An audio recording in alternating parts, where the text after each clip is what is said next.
Welcome into the Boom Bust Dynasty Trade Show. Today, we've got a big queue of trades to get through. Every time on Monday for the past couple of weeks, we've had a big trade queue coming in on a Monday. So let's get the first one on the board as people start to trickle in. It's loading up for y'all. We've got this trade coming in from Ultimate Rai in the PCA League. It's a 10-team, one quarterback start eight. It's a shallower league. You're starting 80 players per week and only 10 quarterbacks. We've got this first trade. The notes here say, I made this trade. I got the picks. My team is loaded. Pierce wasn't going to start for me. I took the picks because both are early seconds. I think I can swoop on better value. From looking at this team, how are we feeling about this? Because Alec Pierce for the 203 in this year's rookie draft, as well as a second round pick next year. For just trying to figure out like what's the value looking like on this deal, I could take the picks. Now, do I think that do I want to make these picks? No. So if I'm looking at this league and if I'm looking at this trade and if I'm looking at this team, a team that says they don't need Alec Pierce, and when we're looking at their roster, like, yeah, they're right. Alec Pierce is probably their seventh best wide receiver. Is this the deal that I would have made to move on from Pierce? Probably not. If I'm looking at what I got in this trade, can I turn it into more than Alec Pierce? Of course you could with these second round picks. Like if you hit on one of them, sure.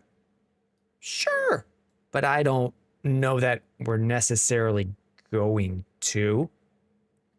Is this the deal I would have made with Alec Pierce? Probably not. I probably would have traded Alec Pierce with, if we're looking at the roster here, traded Pierce with Breece Hall to get a better running back.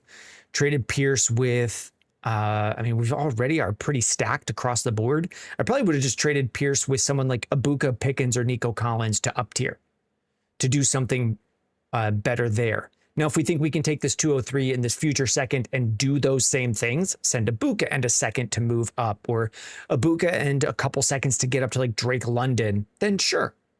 But that's the way I would be viewing something like this. Unless we have a good follow-up trade, I probably would have stayed with Alec Pierce and then tried to do something else in this deal. I'm going to call it about even, but I don't know that it's the deal I would have made. That's the first trade of the night down. That's going to bring us down to 27 in the queue. If you are watching on the TikTok feed and you're looking to get your trade question answered, or you're looking to get your Dynasty team reviewed, you can get all of that done at boombustfantasy.com. You can submit your trade questions there. It syncs your league so that we can show your league scorings like we have for this trade here. If you're on the Twitch and YouTube feed, you can see that we have got the whole team of the person asking these questions and more information on the screen. That is how we do that. So we're not going to pull any of the questions from the chat. We pull those from the website, which is how we build our queue. Let's move on to the next trade in the queue. This one's coming from Dahl. P squared, take Vandal first overall pick. Second round, I'd probably take Recon. Third, I'm going Thief. Vandal first overall. How are we feeling on this deal from Dahl in a 10-team Superflex start 11? Breece Hall on one side, Kyren Williams, and a 29 projected late second round pick. I'm not sure why we would put late when the pick is in 2029, unless we think this is a complete stud roster for years and years and years. It's unlikely that I'm doing that, calling it late. So what are we doing here? Breece Hall or Kyren Williams in a second? I think I'm taking Kyren Williams and the second. I think I'm taking Kyren Williams in the second. I don't think it's going to be a late second. We don't know that it's going to be a late second. And we could trade this second next year before it even gets to the point where it's become anything. So I like Kyren Williams about as much as I like Breece Hall, maybe a slight edge to Breece, but I think I'm taking the second round pick on top as enough to get me over the edge. Like, I like Breece, but if I can get this second and then use this to do something else, I like where that can lead my team to. I think it's a nice process trade. Let's check out some of the things in the chat. Like Colton, I accidentally sent a trade from the wrong league. It was the first one I sent from Danny Colt. What's that? Big Sky Brawl? I'll send over P squared saying Kyron. I'm saying Kyron as well. Let me get something set up and we'll, Colton, let me just send you a different trade credit. That's probably the fastest way to get that through. Let me find you. Here we go. And then when we get to it, let me know. This will take just a moment.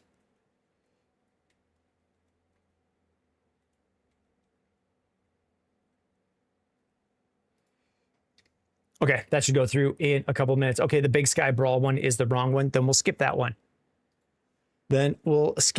We got T-Proach 13 who had the same issue. They had sent theirs in with the wrong one. So let me do a little bit of housekeeping. We'll close that one out. Ryan Carlson, what is going on? Is this a trade question, Ryan? Let me close this one out.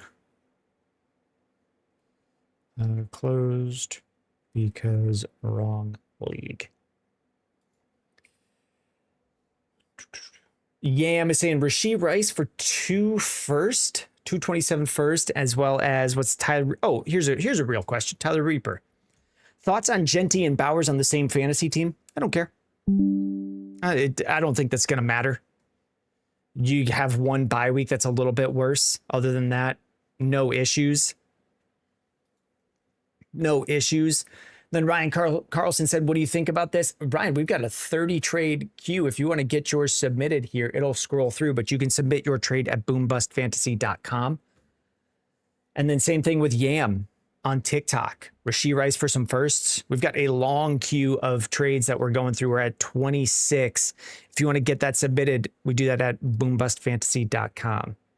All right, Danny Colt now has gone from 2 trade credits to 3. So then we'll, you said Big Sky Brawl, move on from. There we go. There's the housekeeping.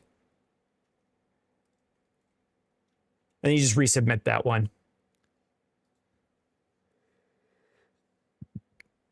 We'll get a feature for you to reset that on your own. But this is the best we can do right now. We got Braxk.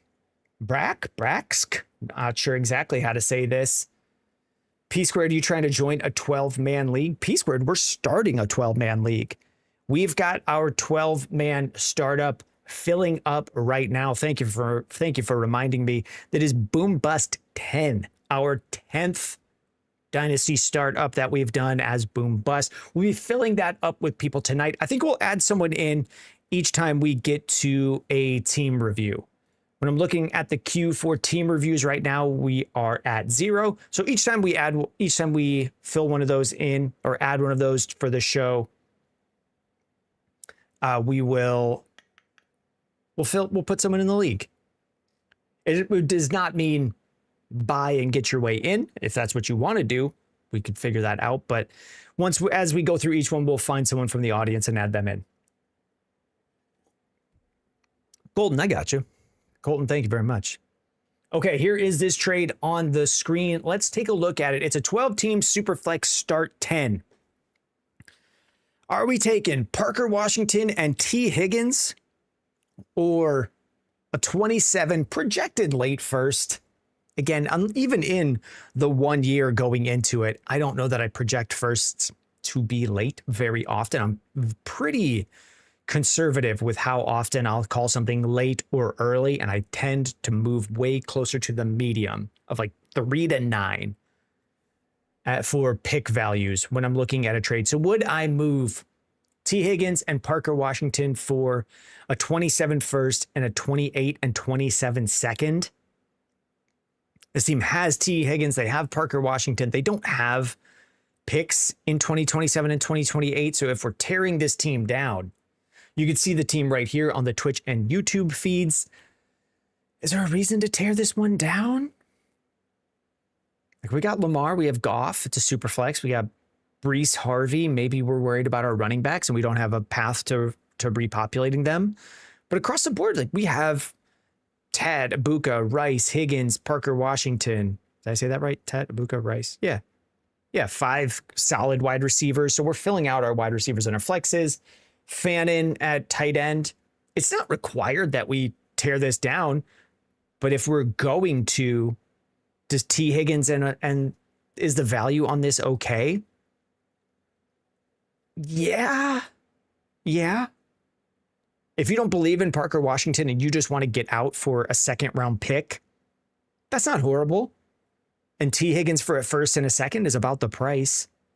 So if you break it down that way, the value's fine. Should this team tear down and get out? You don't have to, but if you're going to, this isn't a bad way to start it. So I'm going to call that one even. Depending on if you want to break this down, looking at the team that we have here, because this roster does not have a 27 and a 28 picks, if they want to get ahead of that and start their retooling, maybe to repopulate their running backs, get ahead of Jared Goff getting older, that's really about it. And in this move, like they're leaving Ibuka, leaving Tet McMillan to go up in value. I could see that. I could see that. I don't know that I view that team as like, oh my gosh, we have to pivot, but I don't hate it. If that's their idea to move on like that. We'll show the next trade on there and then we'll check in with the chats. Napoleon in a 12 teams, 6 point per passing touchdown, start 10, full point PPR, half point tight end premium. Are we moving Malik Neighbors for a 27 first, a 28 first, and Chuba Hubbard? I'm not. I still believe in Malik. If we're in Dynasty, I don't care that much about the injury that he has that could linger into this year. I care. I just don't care that much. Not enough to go from Malik Neighbors. If I'm trading Malik Neighbors, I want 3 firsts. 2 of these things are firsts, and one of them is Chuba Hubbard. So I'm not calling him a first round pick value. I know very few people who would trade a first for Chuba Hubbard, even like a late first. So I'm saying we're not getting enough here. Now, if I'm the team trading those things, which is what's going on with Napoleon, you can check Napoleon's roster. If I'm trading those things and getting Malik Neighbors, 27 first, 28 first, and Chuba Hubbard, this team has 1, 2, 27 first, 1, 2, 28 first, and for Malik, I think it's a big win. We'll mark that one. Napoleon, go get him. Go get him. Let's check in on chat. Oh no, says that's a bizarre trade. At least get a running back included for Higgins and Washington. They could do that as well. If they don't think that the trade that we were looking at, that Parker Washington for Higgins and picks, they could always trade in those picks into a running back if that's what they want to be doing. So when we're looking at a trade and saying your team needs running backs, don't just trade for this other thing. You can always trade players for picks and then trade those picks for the player type that you actually want, the position you want. Let's make sure we're caught up on chat. Tyler Reaper, would I trade Bowers for Loveland? Tyler, if you've got trade questions, same answer as the other trade question that we covered. Oh, Tyler then says I was offered Loveland in a second for Bowers in a third. Tyler, it's right here. Submit your trades here. That's where we handle it. What is the name on this one? Moleal, Nate. I don't know exactly that. It's another trade question. Jalen Waddle and a 27 first for Tate. Send it through the site, boss. Calvatron, how are you doing? I think Calvatron's here trying to see where we're going with the Dynasty startup that we will fill out this week. We said we'll add some people in as we get team reviews on the site. We usually get, 5 to 10, somewhere between 5 and 10. Got the next trade going up. This one comes in from Minkster72. Minkster72. It should be loading in. Here it is. Nope, there's Napoleon. And there it goes. Minkster72. Are we trading CD Lamb for Travis Etienne, a 28 first and a 28 first? Now, these are projected. One of them is projected early first. One is projected late first. Would I move CD Lamb for this? This is the range that we're looking at. This is a team sending ETN and the firsts for CD Lamb. I think we're in the full pay up, overpay, like what's the way that I would describe this amount for Lamb? Like I think he's worth around 3 firsts, and we're paying 3 firsts. Does this team have? Yeah, they have 228 firsts. We're paying the full price. So if we're looking to get a cheeky deal, I don't think we're doing that. But for a team that needs receivers, moving on from HEN, you've got Derrick Henry, Breece Hall, Bijan Robinson, and then you would add CeeDee Lamb to go with Drake London. In a team where it's 12 team, 1 quarterback start 7, yeah, I'm taking the CeeDee Lamb side. So I had not originally seen the start 7 here, and that's what's going to make the difference. Rather than a start 10 league, which is what we typically run, if you're only starting 7 guys, all that value gets pushed up to the top and goes to CeeDee Lamb. So if he's normally worth 3 first-round picks, he just becomes worth more in a league like that, in a league like this scoring. 12 team, 1 quarterback, start 7, give me CeeDee Lamb. Jeffrey Joe Pick asking, would you trade Puka and a 27 first for Genty and a 20 and something else? Jeff, we're taking our trade questions through the site. We got Domrod 53 loading it up. If you're looking to get your, we'll do this question, then we'll go through a demo of getting the account made.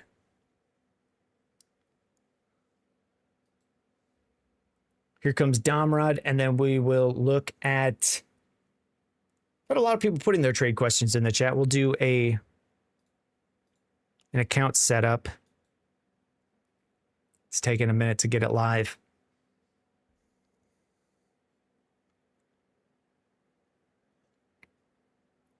Here it is.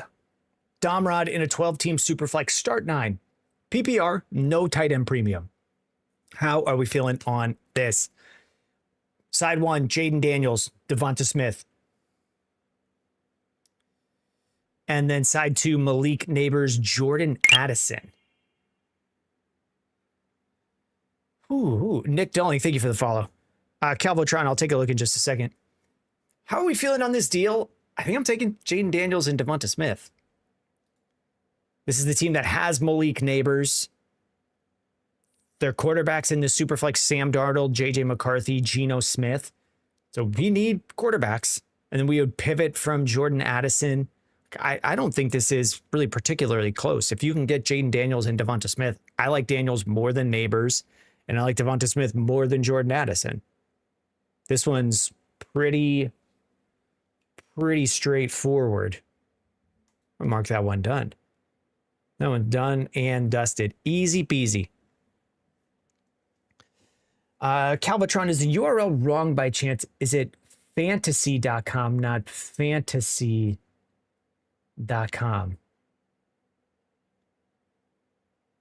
Calvatron, I'm not sure what that means. Well, let's go through this.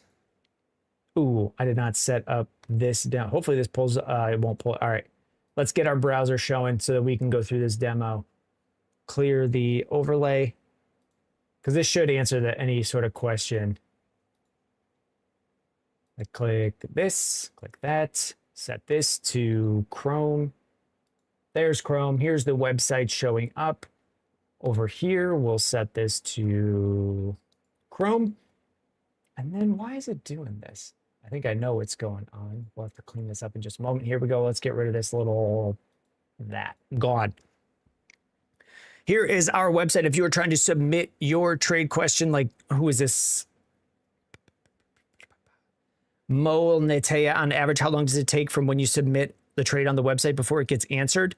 We have only been going for about 20 minutes, and we started the day with about 28 trades in the queue.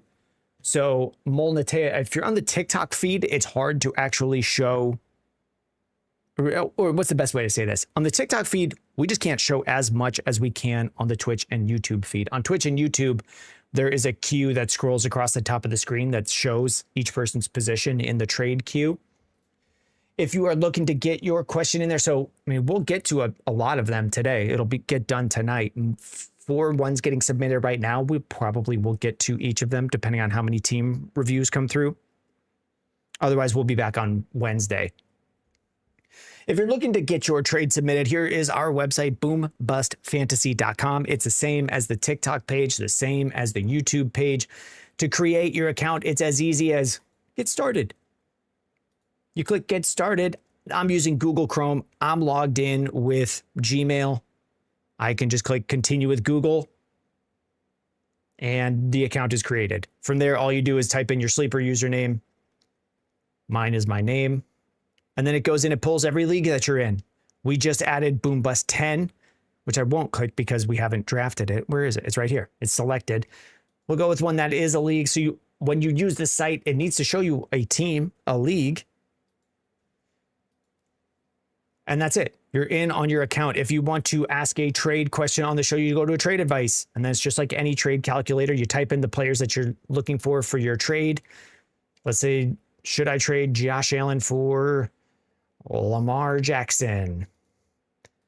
You can click request expert review and submit for expert review, and that gets it added on to the trade queue. If you're looking to just have your full Dynasty team reviewed, you can come to team advice and click request team review. If you have team trade credit or team review credits, you can buy those on your profile up here in the top right, or click right here to go to the profile where you can get those. And then we'll pull up your team and we'll go through position by position, how we feel about your team. Where are you strong? Where are you weak? Are you contending this year, next year, and the year after that? So we'll give you a 3-year outlook for your team, as well as a write-up of some trade ideas that I would make if that were my team.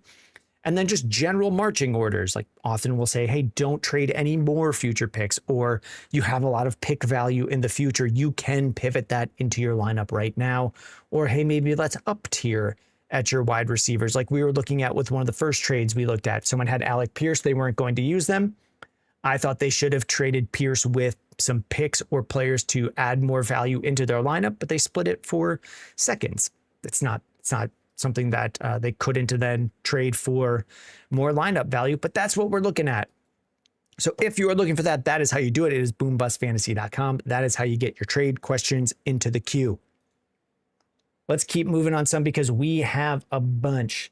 And then I saw a question from Ono. Your website only supports sleeper. We use RT Sports. I've never even heard of RT Sports. Right now, the website only supports sleeper. And the reason we do that is we go weeks without people saying that they use a different site. So probably next year, it would be in the timeline to add in something like Sleeper, but we're going to add in things like redraft league syncing with ESPN and Yahoo first. Because it's just, there's not that much of a demand for people using RT Sports, or I'm not sure which other spots people are using Dynasty sites on. Ty Flack, what would you say the price is for Matthew Golden? Let's take a look. Here is, let's do two things. Let's pivot. We're going to pull up a different browser. If you're looking for the price of a specific player, we have 2 ways you can check that out. And I got a new feature alert. I think I know what this is, and we can get rid of those for the next show.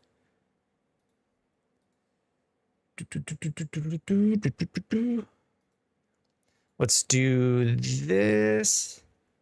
Okay. If you want to know the value for a specific player. Is it this one? Yes.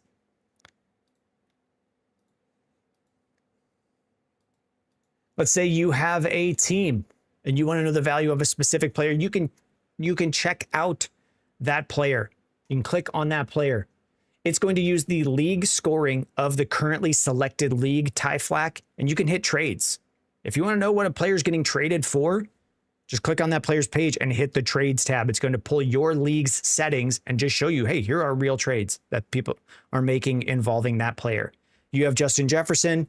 Someone traded Warren and Jefferson for JSN. That's a real trade someone made. So Ty Flack, what is the price of any given player? That's how you check it. You can also, we just added this in. It's in beta right now. If you want to know stuff like that, you can use our trade builder for Dynasty trades. It's boombustfantasy.com/trade-builder.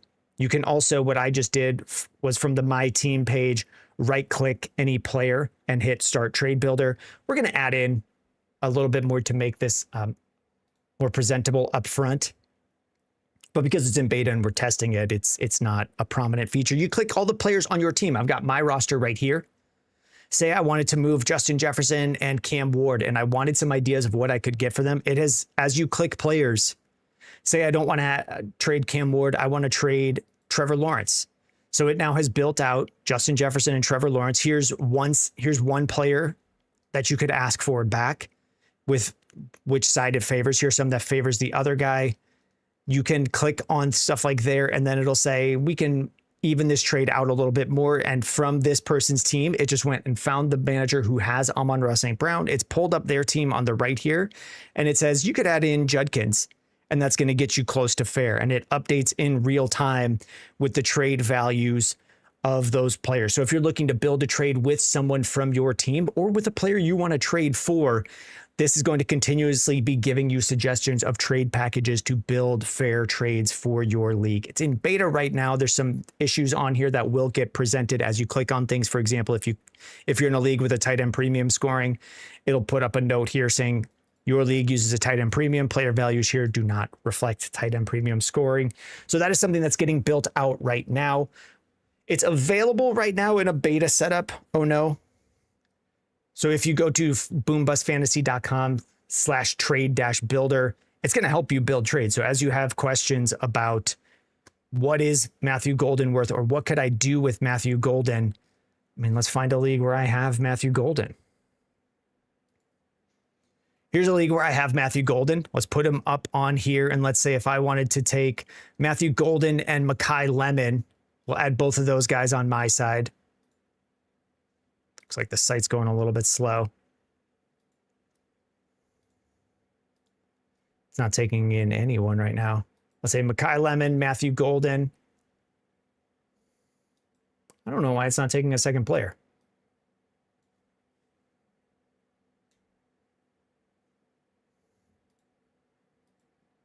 There it goes. And it's going to say you could move Mekhi Lemon and Matthew Golden and get to around James Cook. What does the projected production score mean? We just have 2026 projections, fantasy scoring projections. So it's literally, you're right. It is a production score is kind of a double use of the word because it's just projected scoring or projected production. You're right. It probably shouldn't use both words. So we've shown some of the feature demos. This is coming very soon. Ryan Martins, this is the exact thing we're looking at. So here's an example. Here's an example. Ryan Martin says, if I tear down from Lamar to a guy like Hurts, let's find someone. Let's do an example like that. If you're looking to, here's a league. Let's find a league where I have one of those players. I have Jalen Hurts right here. If I wanted to make a trade for Lamar, you can do this built out right here. Here's Ryan Martin. I put Lamar Jackson on one side. I have Jalen Hurts. And then it's going to give real examples from my team that I could add in to tier up from Hurts to Lamar. Or you could do this in the flip way. If I had Lamar and I wanted to get Jalen Hurts and something, these are all of the and something things that could be added on to that trade. You can use the trade builder to find answers like that. Let's go back to trades because the trade queue is long. We got Domrod. We covered Domrod. Let's go with Mohammed. Yeah, Ryan Martins. It's boombustfantasy.com/trade-builder. It's in beta today. It just came out today. So we're going to find issues with it and we'll clean them up over the coming days. All right, Mohammed in a 10-team, 1 quarterback start 8. A little shallow. A little shallow. Are we taking Carnell Tate or Jalen Waddle and a 28 first? I think this is enough for me to move on from Tate. Let's take a look at the roster, though. Here's someone with Jalen Waddle asking about tiering up to Carnell Tate. I think we're paying a lot here. I think we're paying a lot. I think Waddle's a top 24 receiver this year, and you get the 28 first on top. If I'm in a league where I have Jalen Waddle, am I sending a first-round pick on top to get up to Carnell Tate? I don't know that I am. I don't know that I am. I don't think I am. Mohammed says, you're getting Tate? Yep, Yeah, Mohammed, we could see on the YouTube page where you asked this one. You've got Jalen Waddle. I'm looking at your roster right now. You would be paying Waddle and you say it's a projected late first round, 28 first. I think it's an expensive price to pay. Yeah, Mohammed, that's part of the reason we only take trades from the site is because we can just see your roster right here on the widescreen view on Twitch and on YouTube. So would I do that? I think we're paying too much. If I'm moving Waddle and a 28 first, I think you could get a higher tier receiver. How's your wide receiver room? It's a little thin. Hampton, Montgomery, Blake Corum. It's not enough that you couldn't win a championship with it, but it's a little thin. Mohammed, if you're looking for a full team breakdown for this team, that is something that we offer through the website on the team advice tab of just suggested, hey, here's the moves that we might make to change up your running back room or to change up your quarterback and give you an outlook for the next couple of years of where your team fits within the league. But I think the values on the Waddle and the 28 first side, I really like Carnell Tate, but I don't know that I want to pay that much for him. Or if I'm moving Waddle in a 28 first, I think I should get more. MacMaster 35 is the next trade up. We're at 26 on the queue. It's long. So let's try to pick up the pace on a couple of these. MacMaster in a 12-team Superflex start nine with a beefy tight end premium. So when we're looking at this here, Isaiah Likely in this trade gets 1.5 points per reception on top. It's a big thing. Where are we going on this deal? Jonathan Taylor in a 27 third for Breece Hall, Likely, and a second. I think I'm taking the Likely side because of that huge tight end premium swing. This is one of the bigger tight end premiums we've covered on the site. 1.5 points added on 1.5 points per reception. No other reception bonus is shown on the site here. So I like Likely specifically because of the scoring. Let's make sure we're not missing stuff. There we go. There we go. Mike saying maybe a 27 second instead of a 28 first. Oh, in that deal for Waddle. Yeah. Yeah. The Waddle Tate deal. Let's go with Domrod. I think we've looked at this one. Did we look at this one? Yes. No, we didn't. Here we go. Domrod. 12-team Superflex start 9. Are we doing Malik Neighbors and Jordan Addison or Omarion Hampton and Chase Brown? I think this one's pretty even. Pretty even. I'm going to take a slight edge with the running backs. Looking at this team, they would be moving Malik Neighbors and Jordan Addison. They would then be left with JSN, Tet McMillan, Jacoby Myers as their running backs, and then Genty, Harvey, Dylan Sampson. It looks like this might be an IDP league. So we'll make a note to capture IDP questions going forward. Grabbing the running backs, what are we getting? Hampton and, what did we say? Hampton and Chase Brown. Is it better for the team to move on from wide receivers? I think we could, like, I'm not sure that it is, but I think we could take this deal. It's going to be hard to move Jordan Addison in a league. I really like Jordan Addison. I might just hold him. But the values on the Hampton side, you could probably get more in trades for Hampton right now. We got Pete Boniker. Would you do this deal? In all caps. If you guys want to take a look at it in the chat, you can. Pete Boniker, if you want your question covered on the show, we take those. It's right here. It's right there on your screen. Let's keep things moving. We got Don Mo. Don Mo in a 10-team Superflex start 10. 100 players started each week. No tight end premium. Tight ends are included in the deal. Are we trading Brock Bowers for Tucker Kraft and 2 firsts? This team has Brock Bowers. Are we down tiering from Brock Bowers for Tucker Kraft and 2 firsts from Twin Bowers? We don't have any firsts, a 27 or a 28. Are we getting enough on top? I'm not sure that we are. I think we could get a little bit more. In a 3-for-1, I kind of want a bigger overpay. If I'm moving Brock Bowers, this is another spot where I would take our trade builder. I would take Brock Bowers and then I would explore. I would say I want to trade Brock Bowers and I want to trade for Tucker Kraft. And then I would explore adding on other things like, who else is on this team? Can we add a 28 second? And what does that get us in return? Or can we add in Quentin Johnston? Or could we add in something like Jalen Warren or Blake Corum and get paid out on that guy? If we're down tiering from Brock Bowers, can we get something added on top by throwing in another piece? That's what I would look at, because this 3-for-1 doesn't feel like enough for me.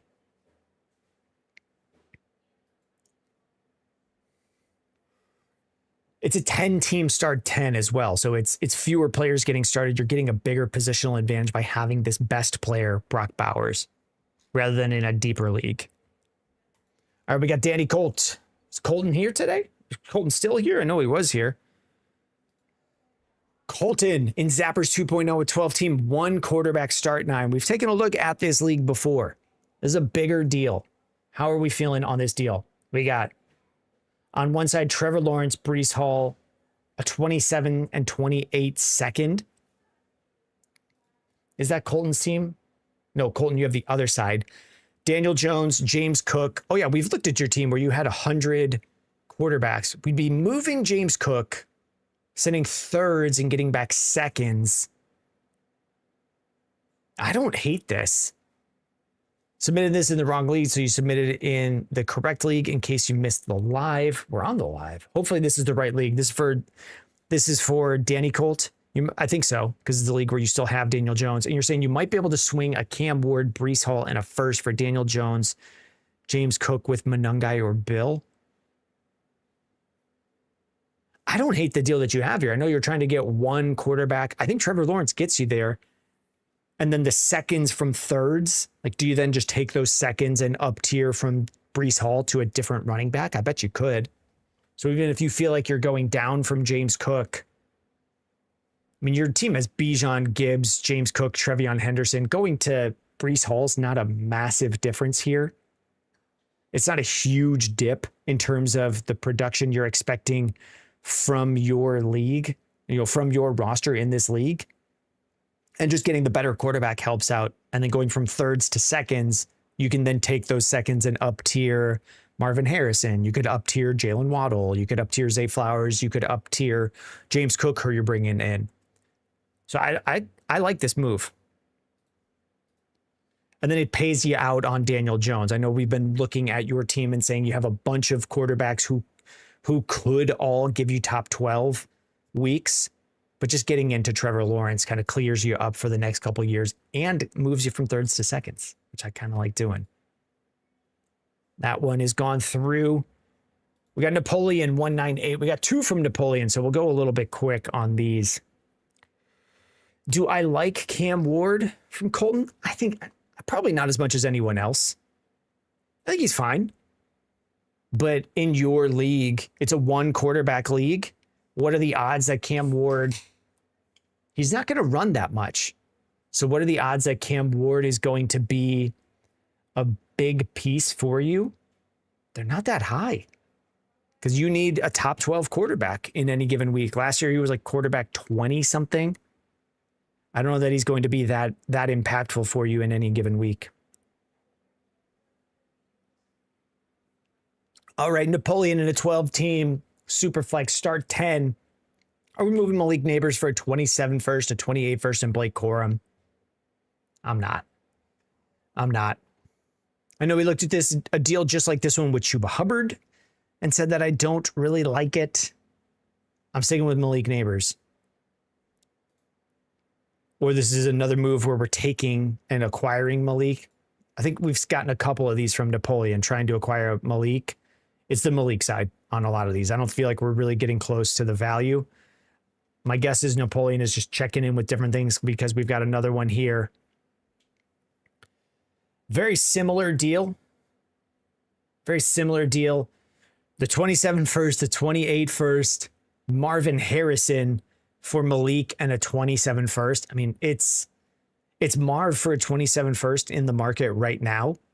Now, where does that go with, where does that put, what's the best way to say that? Yeah, I'm Murdoch's at 275. You're never getting Malik Neighbors for these deals. Any one of these is fine. I'm taking the Neighbor side in all of them because this is what, 2 firsts for Neighbors and Marv for a 27 first. And that's kind of the market. A 27 first for Marv. That's happening a lot of times every day. I'm Murdoch saying instant decline. Yeah, that's an instant decline. But this person is, I'm Murdoch, you're on the TikTok feed. This person is the person sending the package. It is likely to be declined. But if that is offered to me, I'm definitely taking it. I can only answer the questions that are in the queue, Murdoch. The champ is here. LGBA Dynasty. My brain wanted to say the one LGB thing that we know, but I didn't want to get it wrong. Here we go. It's a 12-team Superflex Start 10, full PPR, half-point tight end premium. The notes here was looking to upgrade my wide receiver spot. I would then use the thirds to grab Chris Godwin or someone along those lines. Is it worth it? Hold or look for something else? Where are we going? Are we sending Chase Brown and Michael Pittman for Olave, Aaron Jones, and 3 thirds? Yeah. Chase Brown for Olave is not bad. Pittman for Aaron Jones, not great. But all of those extra thirds, there's a lot of times where I say, I don't care how many thirds you add onto a deal. That doesn't make me want to do it. That's for big players. If we're taking this deal, we can effectively cross off Chase Brown gets you right around Chris Olave. And if I'm moving Chase Brown, I probably would rather have Olave. So then Pittman for Jones and thirds. That's fine. The team's got James Cook. They've got Christian McCaffrey. They've got Javonte Williams. If you're on the TikTok feed, you can't see their roster, but on Twitch and on YouTube, you can check it out. It's right here. I'm pointing right at it. My hand is just moving across my face on TikTok. So I think I'm fine with this deal. I'll take the picks. Well, the picks and the players. I like Olave. I still like Aaron Jones to have some value this year. And then all of those thirds, if I can take those and do something with them, yeah, that's fine for me. All right, Meaners. Here we go. 12-team Superflex Start 9. The league is just called Dynasty. I'm Murdoch. Let's do this trade, and then we'll come right back to you, Murdoch. I like to, once I get it on the screen, start it and go. So anyone watching the replay doesn't have to wait. The notes here, enjoy your content. Ooh, thank you. It's a hard rebuild roster, but I wanted another piece to grow with, trying to get a 28 late first instead of the second. But at the very least, it's an early second. Man, I don't know that we know that. We don't know that. So that's what I'll say. Here's the trade. I'm just reading the notes. Now we'll look at the trade. Am I sending a 27 first and a 28 first for Rome Odunze and a 28 second?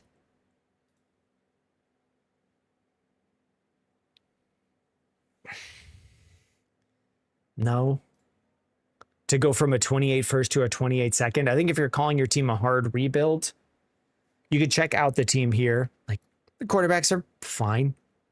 Nothing amazing. Running backs, we ain't got no running backs. Wide receivers, we ain't got those. Tight ends, got Eli Stowers.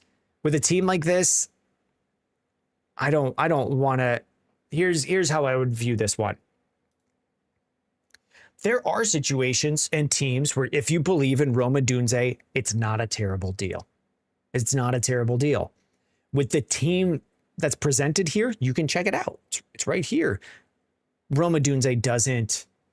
This is one of those ones where I'm just saying, just give me the field. Does Rome Odunze outpace a 27 first in value? I don't know. I don't want to, if I'm in a rebuild, I don't want to stick to one player when I know that like the field of college players is just going to go up in value. The 27 first is likely just going to go up in value. That 28 first is likely just going to go up in value. So moving this to a 28 early, projected early second, one that's very far away. We don't actually know that it's going to be early or late. Sometimes Brian Thomas goes from fit wide receiver 5 to wide receiver nothing. Like that will probably happen to other players in the next couple of years. So I don't like to project out 28 picks are going to be early seconds. I think I'm just taking the field in terms of give me these firsts because it's not going to get worse. And because there's like, we might, even if you like Roma Dunze, there are times in a rebuild where I say, call your shot on a player to go out and value. Not with this team. Not with this team. We don't want to start calling one shot. I think I'm just sticking with the picks. And then the question was from iMurdoch, which platforms would you prefer I watch, Twitch or YouTube? YouTube won't, I don't think YouTube will give you auto ads, Murdoch. So I'll say that. But I mean, Twitch will give you ads, which I do get paid on, but I don't think YouTube does, which is probably better for you. And then maybe you'll watch some of my other YouTube videos. So that would be cool. So maybe YouTube. Okay, I'm trying to get through some of these. SK, we ain't got no running backs, Lieutenant Dan. I do find myself saying that a lot. I do find myself saying that a lot. We ain't got no something, Lieutenant Dan. Here comes the trade. It's loading.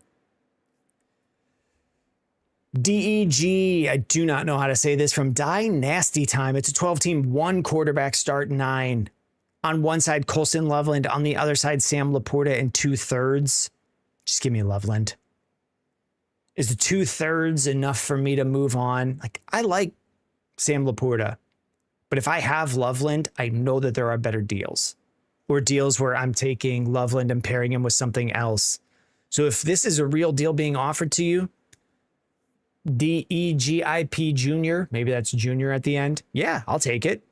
Give me Loveland.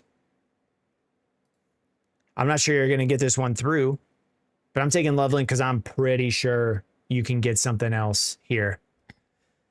Ian Murdoch, I made my way to YouTube, like being able to see the team. Good stuff. Hey, thank you. Thank you. I think it's a better view, or it gives you more of the context that we look for.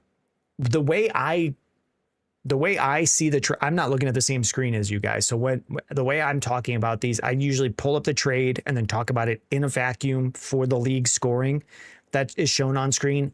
And then I move over to the roster and talk about it. Tommy Knuckles are tough for team review. Do we just throw a pick in the Discord? No, sir. We've got our website. Here it is. We'll pull it up on the website. For a team review, you make an account on our website, boombustfantasy.com. Tommy St. Knuckles, because when people throw the picks in the Discord, it's also like 5 picks to cover the entire roster. It doesn't show us the scoring settings. It doesn't show us the other teams in your league, Tommy Knuckles. When we go through our team reviews, we go through, here's an example of what our league page looks like. We go through and we look, here's my team in a league where I'm projected to score the lowest amount of points. This is just the league that I had selected where I'm doing a rebuild on it. When we do our team reviews, we go through your other league mates' teams and we say, hey, this team needs players that you have excess of. We think this is a good fit for you. Where's the link at? It should be in the description of the video on YouTube. Tommy Knuckles are tough. It's boombustfantasy.com. Same name as we are on YouTube. We can go through it. We do this demo a couple times on a stream. We'll do one right now. I'll log off because here's how easy it is to get into it. I need to run a query over here to delete my account. If you want to get your team submitted for a review, here's our website. Here's how it looks on a desktop. Boombustfantasy.com. You just click get started. It is as easy as I'm using Chrome with the Gmail. You can hit continue with Google. I click this. That's one click. Your account is made. And then all you need to do is type in your sleeper username. It then goes and pulls every league that you're in. If you're looking to get into a Dynasty startup, we're doing that with Boom Bust 10. We'll start adding people into that tonight as team reviews come through. But when you're making your account, you just pick one specific league to start with. because if it's going to show you your league or your team, you have to pick a league. You have to pick a team. You can always change that.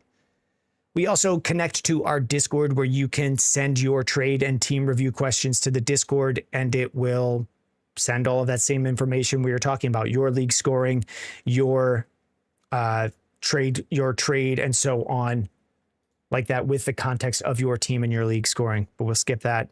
If you want to submit your trade, it's here under trade advice. If you're looking to get your full team covered with what we think is going to happen with your team for the next couple of years and the moves I would make if it were my team, we've got the team review advice.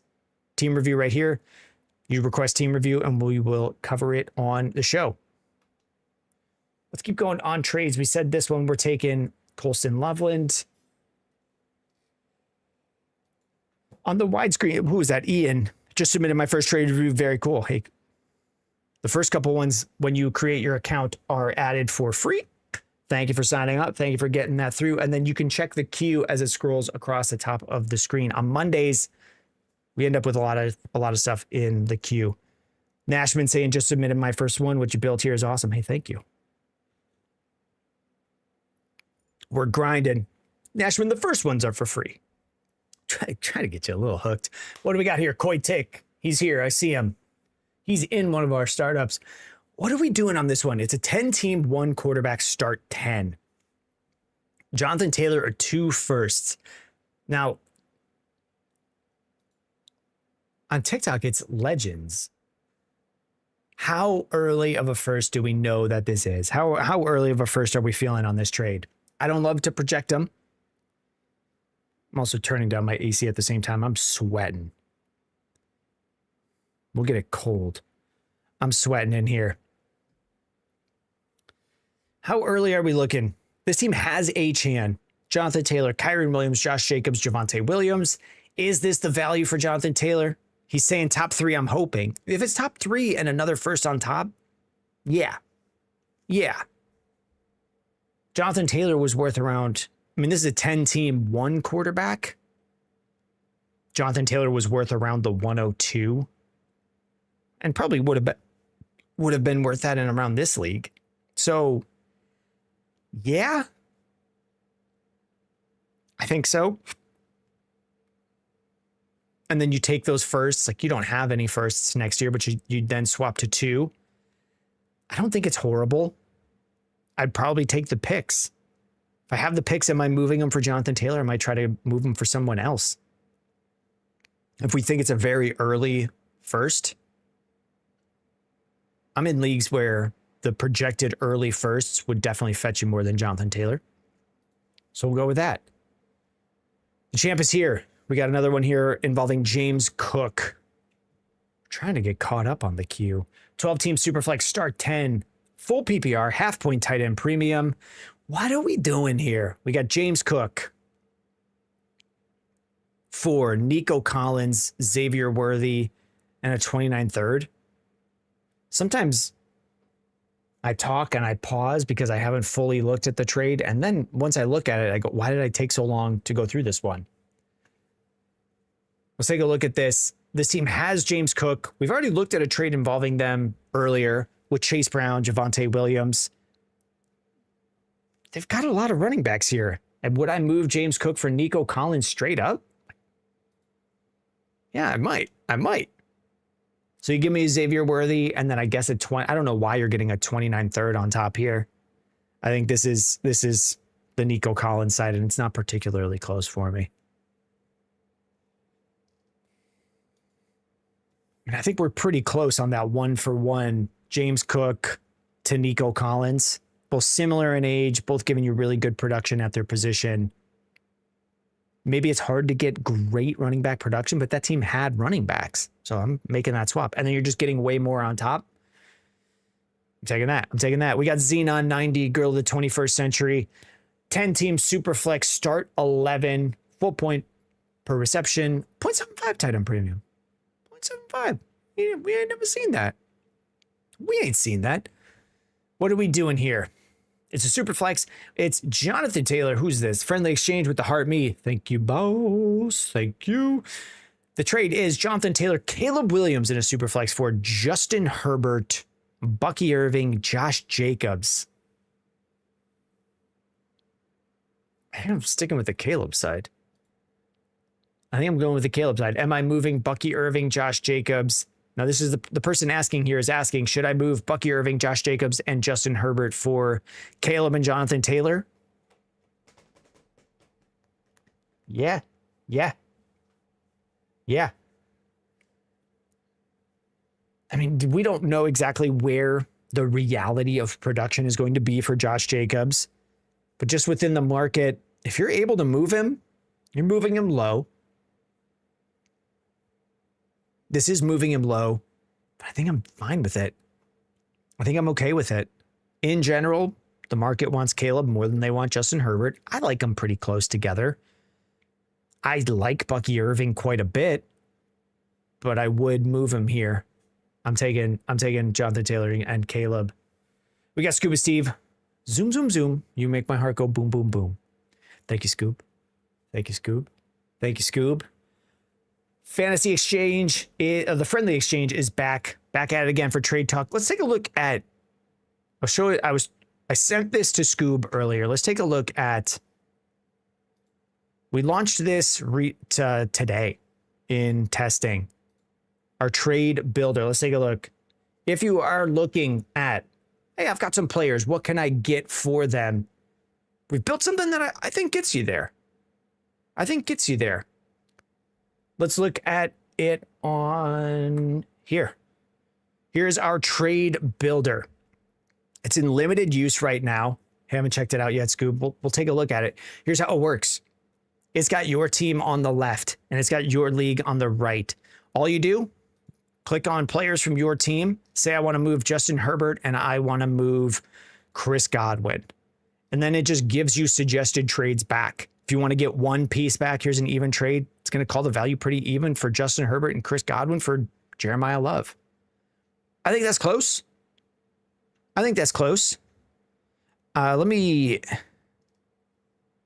saw a message come through from Delusional Vikings fan.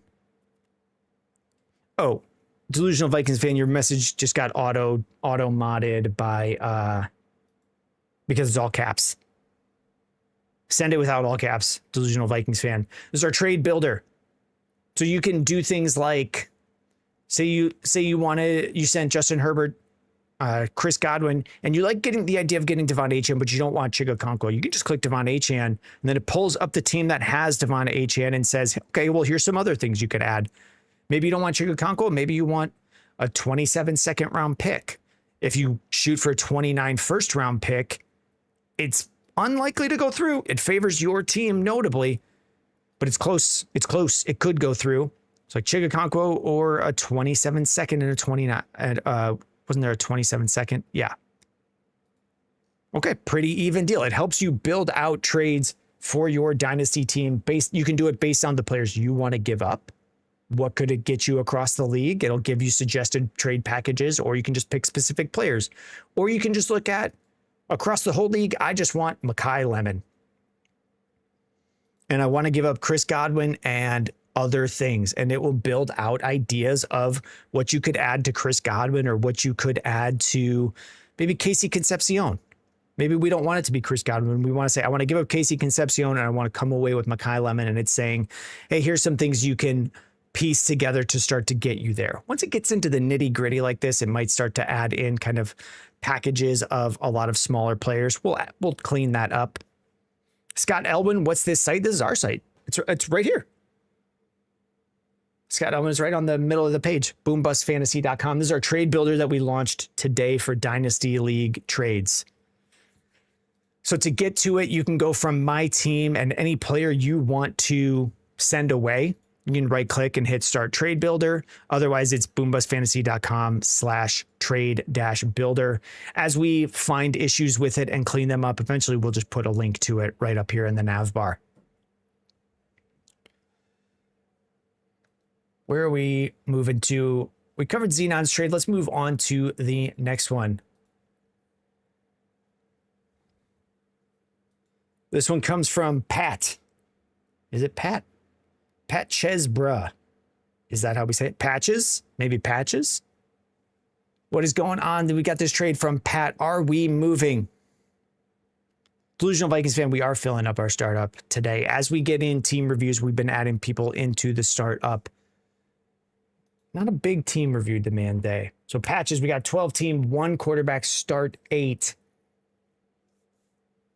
Are we moving? Travis Etienne, a 29 first and a 27 second for Nick Singleton, Damon Claiborne, Kyron Williams, and a 27 third. No.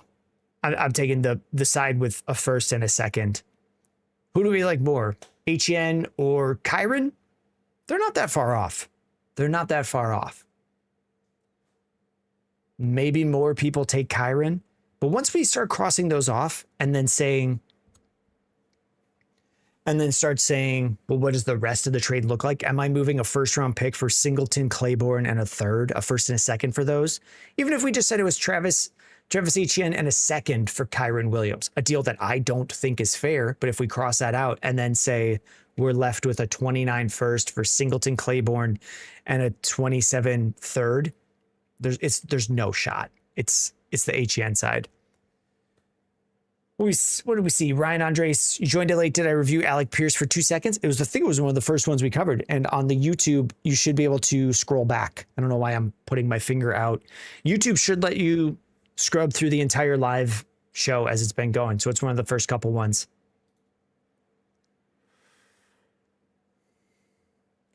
All right, we got the Hebrew Hammer. This one came in today. The Hebrew Hammer in a 10-team Superflex start 10, half-point PPR, full-point tight end premium. Are we moving? One side, Bucky Irving, Bryce Young, Ricky Pearsall for Kyler Murray in a 27 first.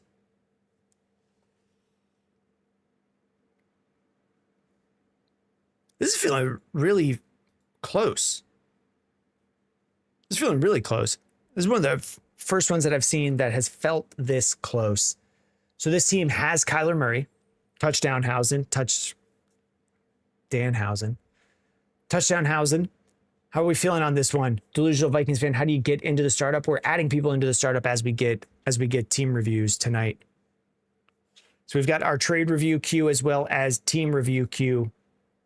As we get some team reviews, we'll add people into the Dynasty Startup League. We'll do the same thing on Wednesday, and then the league should launch on Friday. On this deal, how are we feeling? Let me get some chat interaction. What Keller saying, let me in the startup, please. It's pretty possible, What Keller. Let me get some chat ideas on this one. Are you moving Kyler Murray and a first to go to Bryce Young, Bucky Irving, and Ricky Pearsall? This team has Kyler Murray. They would move from Kyler to Bryce. I think I like the upside of Kyler more. JK Barnes says Bucky takes it for me. You then do get Bucky, which gets you kind of there. I feel like the deal here is closer to like 27 first for Bucky and then Kyler for Bryce and Pearsall. Vikings fan says, no way. The team does need running back help, but can't we just get running back help in a different way? I like Kyler Murray. I think I'm sticking with Kyler. Ian Murdoch says he needs running back, so I think I'm okay with it. I feel like you get a better running back with Murray in a second. There's also that. I mean, they would need the quarterbacks. So they're 10-team super flex. You can check the rosters. So they'll have Brock Purdy, Kyler Murray right now, Daniel Jones as an option.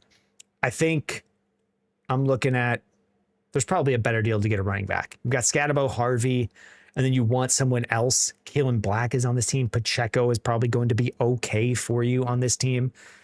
I don't think I'm making the deal. I think I'm staying with Kyler. I think there's just real upside on Kyler. What Keller says, give me the Bucky side for sure, unless that pick is like top 6. Okie dokie. Dan Grimm says, I think I'd be a worthy opponent in the startup. Yeah, Dan Grimm's here all the time. Dan Grimm here could probably get in. We'll add the first group of people in when the first trade review or the first team review comes through today. I see your message, Vikings fan. How are we doing on this next deal? Smith Hart 3317, Barry the Dynasty, 12-team Superflex, start 10, full PPR, half point tight end premium. This is what our leagues play with. So if you're in a league with us, or if you're in Boom Bust 10, our next Dynasty startup, this is the scoring that we use. Are we moving pick 104? Probably a receiver for Jalen Waddle and a 28 second. This is like this feels really even to me. We're doing a couple back to back where I feel like, yeah, right off the jump, I don't know which side I'm taking. This team has Jalen Waddle. Am I moving Jalen Waddle and what was it? 20, you guys can see it. 28 second round pick to go up to 104. I don't think so. I don't think I am. At 104, it's Tate, Tyson, Lemon. One of them will be there, probably Lemon or Tyson. And more often it ends up being Lemon. Am I paying a second round pick to get younger from Jalen Waddle? Possibly, but he's not that old. He's not that old. Matt Nash is saying I'm sticking with Waddle, and I'm right on the edge. Sometimes I tell people send a second round pick to get younger. With this team, their receivers are Brian Thomas, Jalen Waddle, DJ Moore. I'd rather send a second with DJ Moore and see where that gets me. A 28 second. I just don't, like, you get a little bit younger, but I guess a bit more upside. I think I'm sticking with Waddle or looking for other deals. But I'm going to mark this one as even and say, like, I don't know that I would make the move.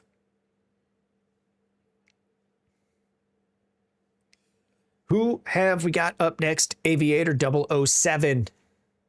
Delusional Vikings fan. Actually, I do want to mention, I do want to see this one. I do want to mention this one. Green Bay week 1, no Micah Parsons. If Kyler goes out and puts up 20 plus points, his value is going to skyrocket. I think it'll go up. Delusional Vikings fan. I'm a big believer in Kyler Murray in general and the Vikings. But I like Kyler Murray. I like the Vikings. I like that combination. I don't know that it'll skyrocket. There's so many people who think they're funny and will just say, Call of Duty. There's so many people that are just kind of dumb when they think about Kyler, who's just regularly a top 12 guy when he's playing. So will his value skyrocket? No. Because there's just a bunch of chuds out there. But there's a good chance that he'll play well this year. Ron and Andre scrolled back to my Alec Pierce trade, wanted to highlight it. Let me see this. We're doing rookie plus waiver draft. Currently on waivers is Tyler Shuck and Jonathan Brooks. Got to snag one of them. Tyler Shuck, probably. Unless it was if yours is a 1 quarterback league, I don't really care about Tyler Shuck and I would just take Brooks. But if it's a 2 quarterback league, I would take Shuck first. Matt Nash in a redraft keeper league. I took Waddle in the 10th last year and I keep him in the 8th this year. Nice, nice. I don't typically answer redraft questions, but that was not a question. Ron Andres, but I like your input a lot, trying to up tier the wide receiver room, which you could do with those seconds that you got in that Alec Pierce deal. All right, Ian Murdoch's talking this trade, keeping Ladd here. Let me look at it. Am I trading Matthew Golden, the 208 and the 210 for Ladd? Absolutely. Absolutely. This is also very similar in concept to what we've been talking about with Ryan. He traded earlier in the show. We looked at a deal where he sent Alec Pierce for some seconds. If I'm then taking those seconds, just like we are in this deal, I keep moving my mouse like as though you could see it. You can't. Would I take those seconds and pair them with someone like Matthew Golden to just up tier? Yeah. Yeah. I like the Matthew Golden to look a little bit better this year. He didn't score a touchdown in the regular season, but then looked okay in the playoffs. I'm still very happily just taking Ladd McConkey here. The notes say, I wanted Ladd. Team 2 is rebuilding. Man, I don't know that the 208 and the 210 are that likely to hit in this year. I really don't know. And I kind of just with this team, you now have Ladd McConkey, CeeDee Lamb, Odunze, Ladd, Devonta Smith, Jordan Addison, Hampton Scatterbo, Kale. Like, yeah, I don't need these extra second round picks. I would rather just take the sure thing of a hit with Ladd. This is one where I don't understand the other side. They want to bring in Matthew Golden to maybe bounce back on some value and then hope that they hit on one of the 208 or 210. It's possible they hit on both. and then it's a big value win, I don't know that I rebuild in that way. So I'm taking Ladd. Jay Biro on TikTok says, send Tootin and a 27 first for HN. Jay Biro, we take all our, it's right here. We take all of our trade questions on our website, boombustfantasy.com, where we also offer full team reviews. We break down your team position by position, and then we give you an outlook for where you expect that team to do in the next couple of years, moves that we would make with that team to keep you contending as often as possible. And then that comes with a full page on our site with all of that stuff in perpetuity so that you can continuously come back to it and check in on that. That is on our site at boombustfantasy.com. We don't pull them from the chat because we can't build. These graphics are built on the fly with trades from the site. This is actually just our website as a green screen. That's how we do that. So we don't pull them from the chat because I can't turn them into this on the fly. Jimmy with the next one. 12-team Superflex, start 9 players each week. Half point tight end premium, full PPR. The notes on this trade say the Bijan manager in my league is interested in doing a Bijan for Caleb swap because he wants a reset. And his QB situation is awful. I mean, he has Matt Stafford. Is it that awful? Assuming I'm getting Bijan and Stafford, how much are you willing to add to Caleb to get this done? Not a ton. I'm not trying to add a ton on here. Caleb and a first for Bijan and Stafford. I'm not adding a ton more to this. This is feeling like I'm taking the Bijan side, but in general, what Keller says, who would give up Bijan for this? I wouldn't give up Bijan for this, but I'm not as big of a Bijan and Gibbs believer, or I don't have them as high up as the market does. Where I'm looking at for trade values, Bijan's like the most valuable, one of the most valuable players in Dynasty. I'm not sure that I see it as that much. I'm not sure I think he lasts as long as other receivers. It's possible he does. But I've seen a lot of receivers shift up or a lot of running backs shift up in value where I don't know that I feel as comfortable doing it. How much more am I looking to add on this? Not a ton more. Not a ton more. I would send Jaden Higgins on top if that's what made the deal done. This person has Jaden Higgins. I'd be okay doing that. But not a massive amount more.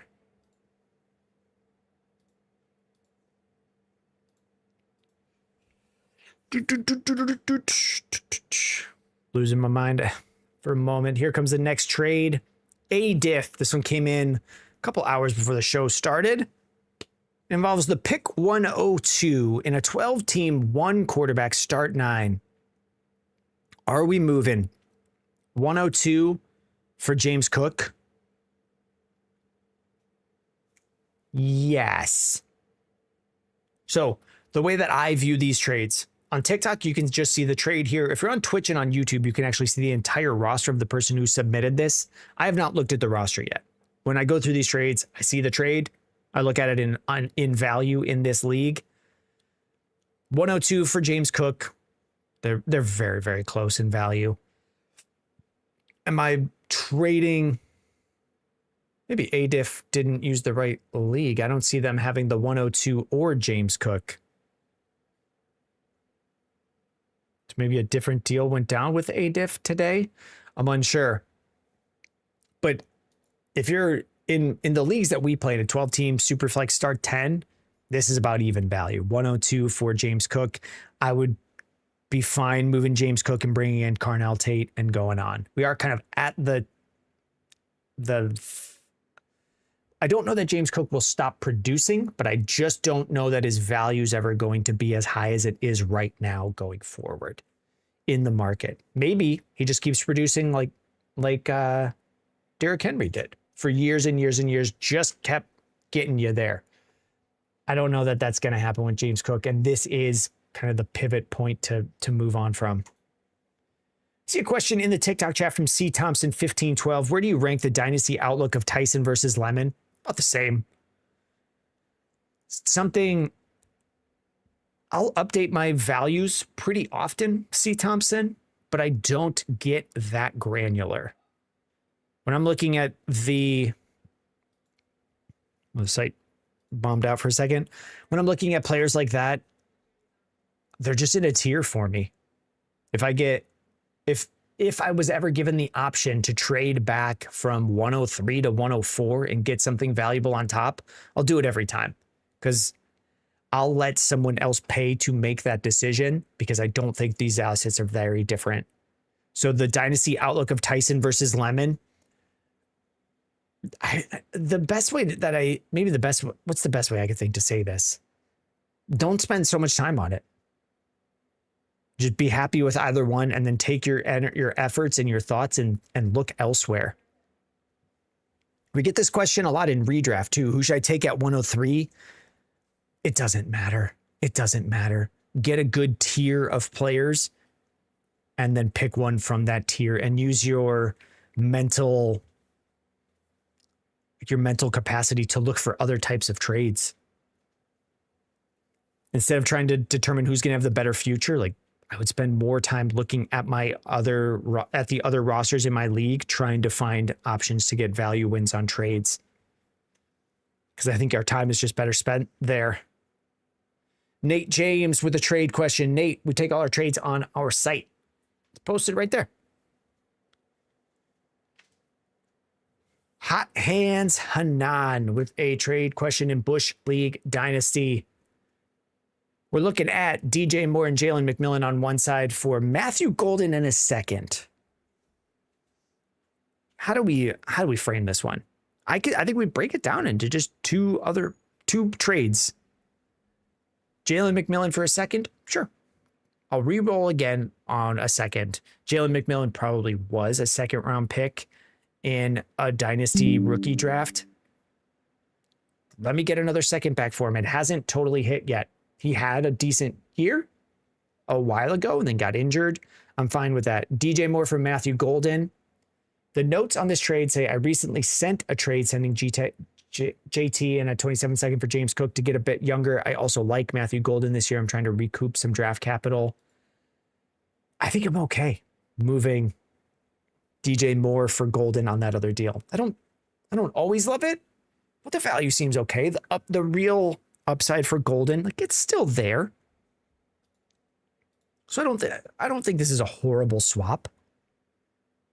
If we're just saying, hey, Jalen McMillan's not going to hit it, not going to be the future, and I'll take a 27-second and hope that this pick becomes what Scatabo became. This pick becomes what Jackson Dart became. Those were second round picks. There's a chance the second round pick becomes nothing. Or maybe we just need to take the second round pick and do another deal like what they did. They traded Jonathan Taylor in a second to get younger for James Cook.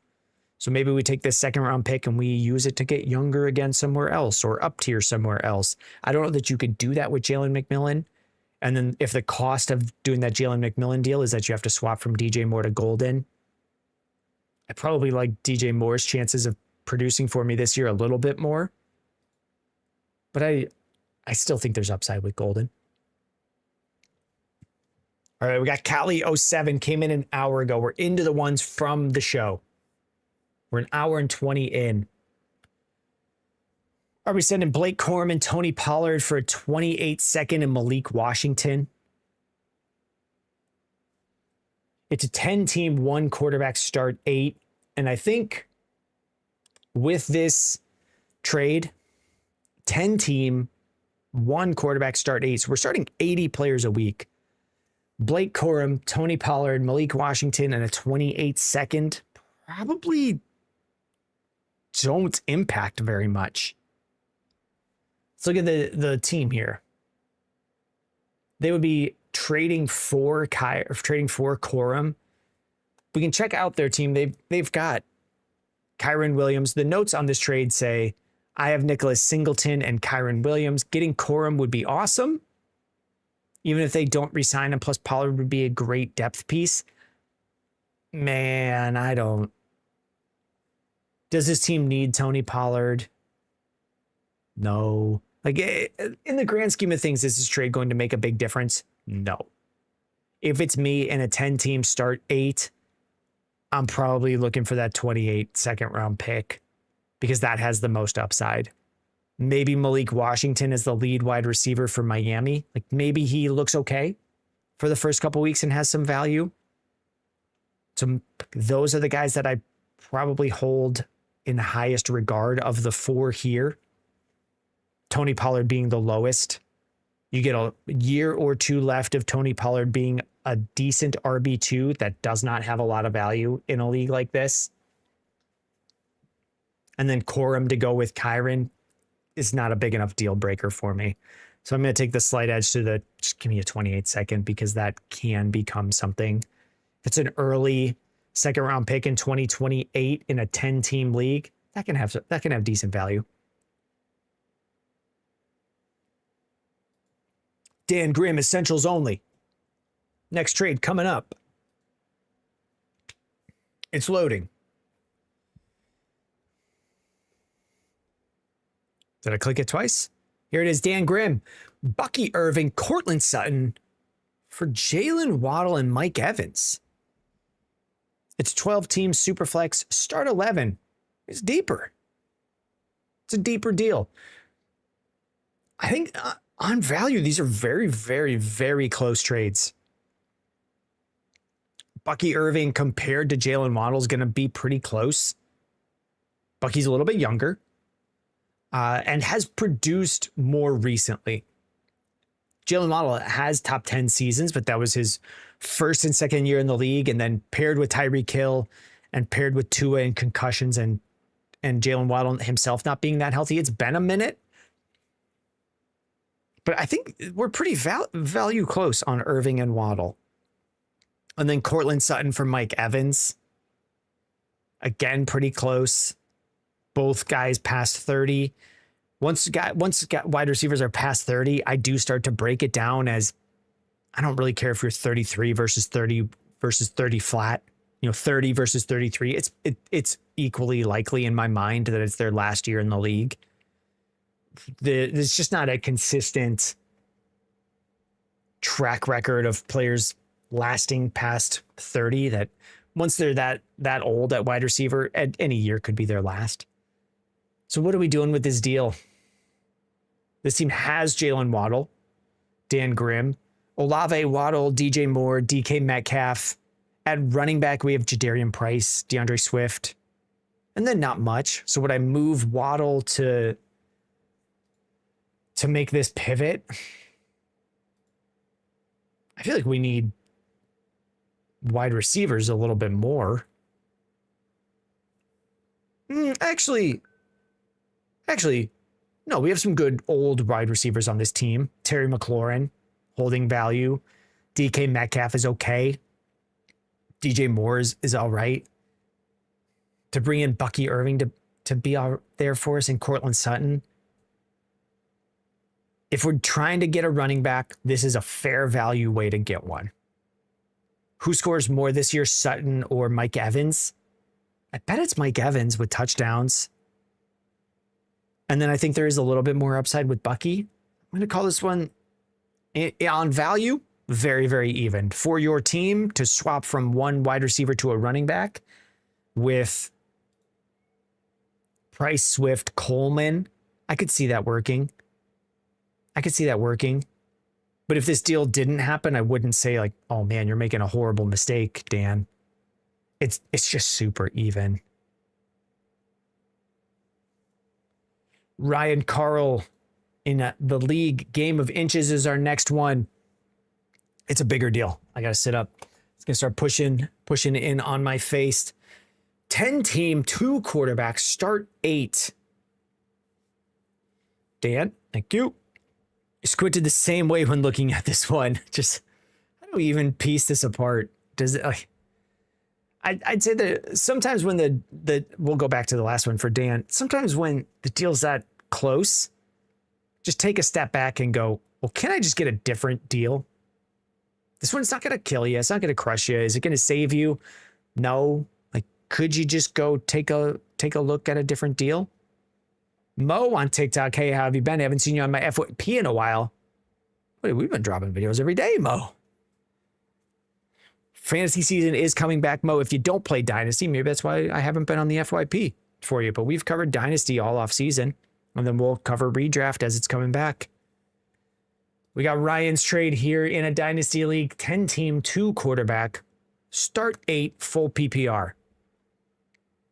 How are we feeling on this? It's got tight ends. There's no tight end premium. Where are we feeling on this deal? Okay, we got Colston Loveland, the 102 and a 27 first. For CeeDee Lamb, the 109, the 110, and Isaiah Likely. Who's Ryan Carl in this deal? He's got Likely, the 109 and the 110. And we're just trying to up tier to the 102, get a better tight end. I think I'm okay doing this. Moving CeeDee Lamb hurts me, Ryan. You don't know what 27 first round pick will be. That's fine. I typically say very few people know, Ryan. The fun of the game is we don't know what's going to happen. You feel like you're a contender, but CD for sure, Ryan. The team is up on the screen on the Twitch and YouTube feeds if you're watching on TikTok. And the same on YouTube, it's the same name. On Twitch, it's Boom Bust Jack. And they've got JSN, CeeDee Lamb, Jamison Williams, Alec Pierce, Parker Washington, Mike Evans. You'd move on from Isaiah Likely, bring in Carnell Tate and Colston Loveland. I think we're okay. If you don't want to take the risk of the 109 and 110 hitting, I don't know exactly how I feel about 109, 110. You know? Who are we getting there? It's a 2-quarterback league, so maybe one of those is Ty Simpson, and you just park that value and hold it. The thing that I'd say is, would it be okay? Oh, here's a question from Ryan. Would it be okay if I trade the 109 and the 110 for either a 27 first or trade it up for like the 106? Man, I think the 109 should just fetch you a 27 first. Maybe you add like a future third to make the deal go through. But that's something I saw in leagues. Someone just took 108, traded it for a first. 109, traded it for a first. That's about the crossover that I've seen. So I don't want to trade both of them for a 27 first. I think that if you're doing that, you're just paying too much. And then the stuff that we're looking at for 109, like I will throw out there that if you just want something that's going to hold value in a super flex league or a 2-quarterback league that you're in, like Ty Simpson will probably just hold value at 109 or 110.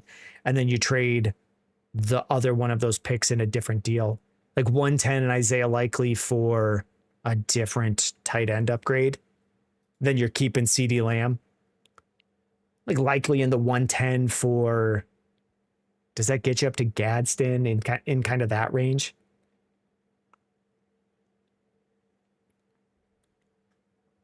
It's possible.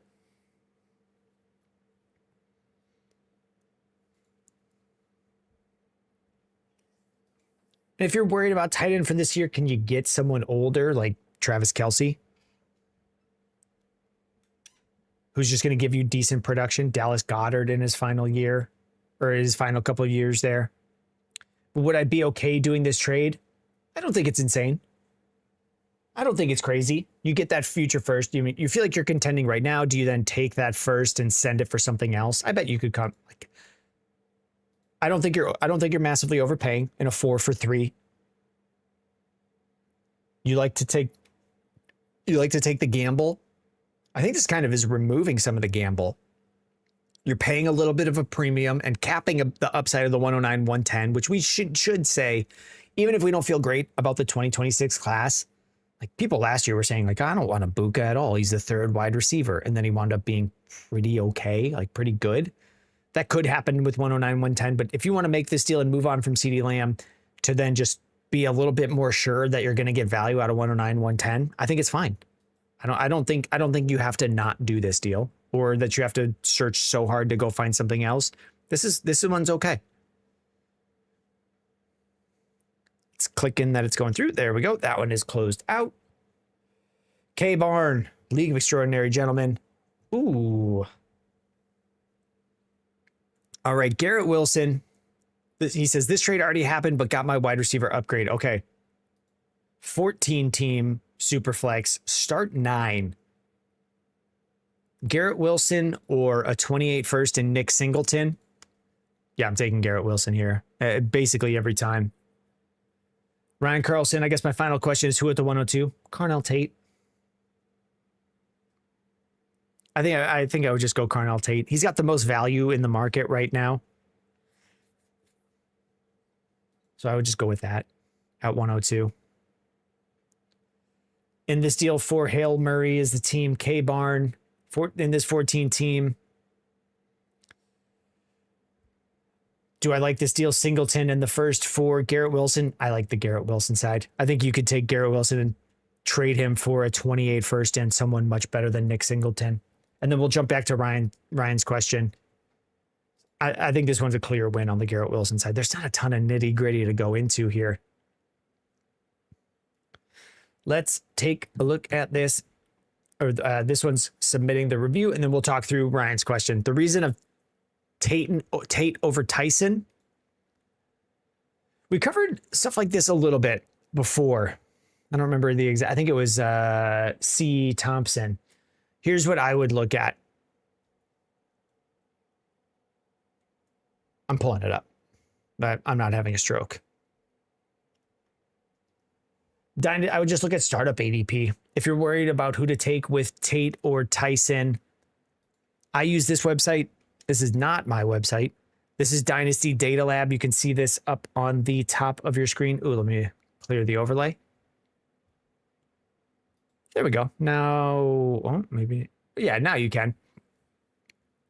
You can just see in startups where people are taking these players. So if you're looking at Carnell Tate versus Jordan Tyson, one thing that I consider, Big Bando, you do the trade show yet? Yeah, we're doing it right now, boss. We're doing it right now, Bando. Bando. We're doing it right now. And if you're on YouTube and you want to look for yourself in the queue, Big Bando, the queue scrolls across the top of the YouTube page and you can check where the trades are. I'm just goofing with you, Bando. So we were talking about Tate versus Tyson. If you just look at Dynasty Startup ADP, this is what the market thinks of these guys. It doesn't mean that we know who's going to produce, but if you, oops, I meant to hit Control F, not Control T. If you just look at where Carnell Tate is getting drafted, he's getting drafted pick 38, and Jordan Tyson is down here at pick 55. So if you, and what we can say from this is if you take Carnell Tate at 102, you could probably trade him for more than you could with Jordan Tyson across more leagues. That's all we're looking at. That's all we're looking at. More people will take Tate in, what is this, the 4th round? And then it'll go this way. Nope, no, I'm wrong. It'll go this way. Tate slightly ahead of, what am I looking at? Why is I'm having a massive brain fart. It goes this way. Pick 38, 39, 40, 44. And then for some reason, this is jumping back to 45 here. So it's not showing it linearly, but pick 38 is way lower than pick 45. So if we're picking between these guys, that's my tiebreaker. I just go with, well, who does the market like more? Because then I could probably just trade them for more if I don't know. Or what I'd say is if you have Carnell Tate, can you trade him for Tyson and more? This is saying that you probably could. So I would look at that. That's all we're looking at. That's all we're looking at. Luke is here, my fantasy content king. Luke, if you guys, we got Luke in the chat. If you're looking for the fantasy content king, go to Luke Garza. He's right here in the chat. #1 in the hood. #1 shooter. If you're not following him, if you've unfollowed him, what the hell's wrong with you? But if you're not following him, follow him. He's in the chat. He's right there. Brother, I might as well be retired. Uh-oh. Don't retire. Don't retire. We got the next trade. Oh, Koitik. Is he still here? He's not here right now. We got a trade from Koitik. I'm in a league with this guy. It's a 10. Oh, he's in a lot of leagues. This is a 10-team Superflex. Start 11. Luke, what do you think on this one? 10-team, start 11. Javonte Williams, Dalton Kincaid, or Baker Mayfield and a 27-second. Which side is Legends on? Koitik 21. Also is Legends on TikTok. I don't see him in here. He does not have Baker Mayfield. He's got Herbert and Brissett Deshaun Watson, Aaron Rodgers on this squad. Luke, you're on TikTok. On Twitch and on YouTube, you can see the full roster of the team who submitted the trade. We've got that there. Are we sending Dalton Kincaid, this guy's third tight end? He's got Gadsden, Ferguson, Kincaid, and Javonte Williams to get to basically Baker and a 27-second. Yeah, it's not horrible. Let's see. Luke is saying, assuming I'm contending, need the quarterback, I'm taking the Baker side. I think I'm taking the Baker side, and then flipping the second for an older, solid starter. You could flip that second for an older, solid starter. We don't really need Dalton Kincaid. We could flip this second for an older, solid starter. We could also just flip this second with someone like, you can take a look at the roster. They've got Parker Washington. You could pair it with Parker Washington to up tier. They've got DK Metcalf. Can you up tier from DK Metcalf? They've got players that they could pair that second to flip. And they do need a quarterback, Luke. They got Justin Herbert, and then they have Jacoby Brissett, Deshaun Watson, Aaron Rodgers. Maybe they're not a QB needy team. Maybe they're jumping the gun. Like maybe there's some quarterback production in this pile of trash called Jacoby Brissett, Deshaun Watson, Aaron Rodgers. But I think I'm just taking Baker. I'm taking Baker. What's Luke saying? I'd hang on to the second and then wait for the tankers to declare themselves and then cash in on that too. Yeah. M. Massey, what do I think about Jacobs in PPR? Josh Jacobs?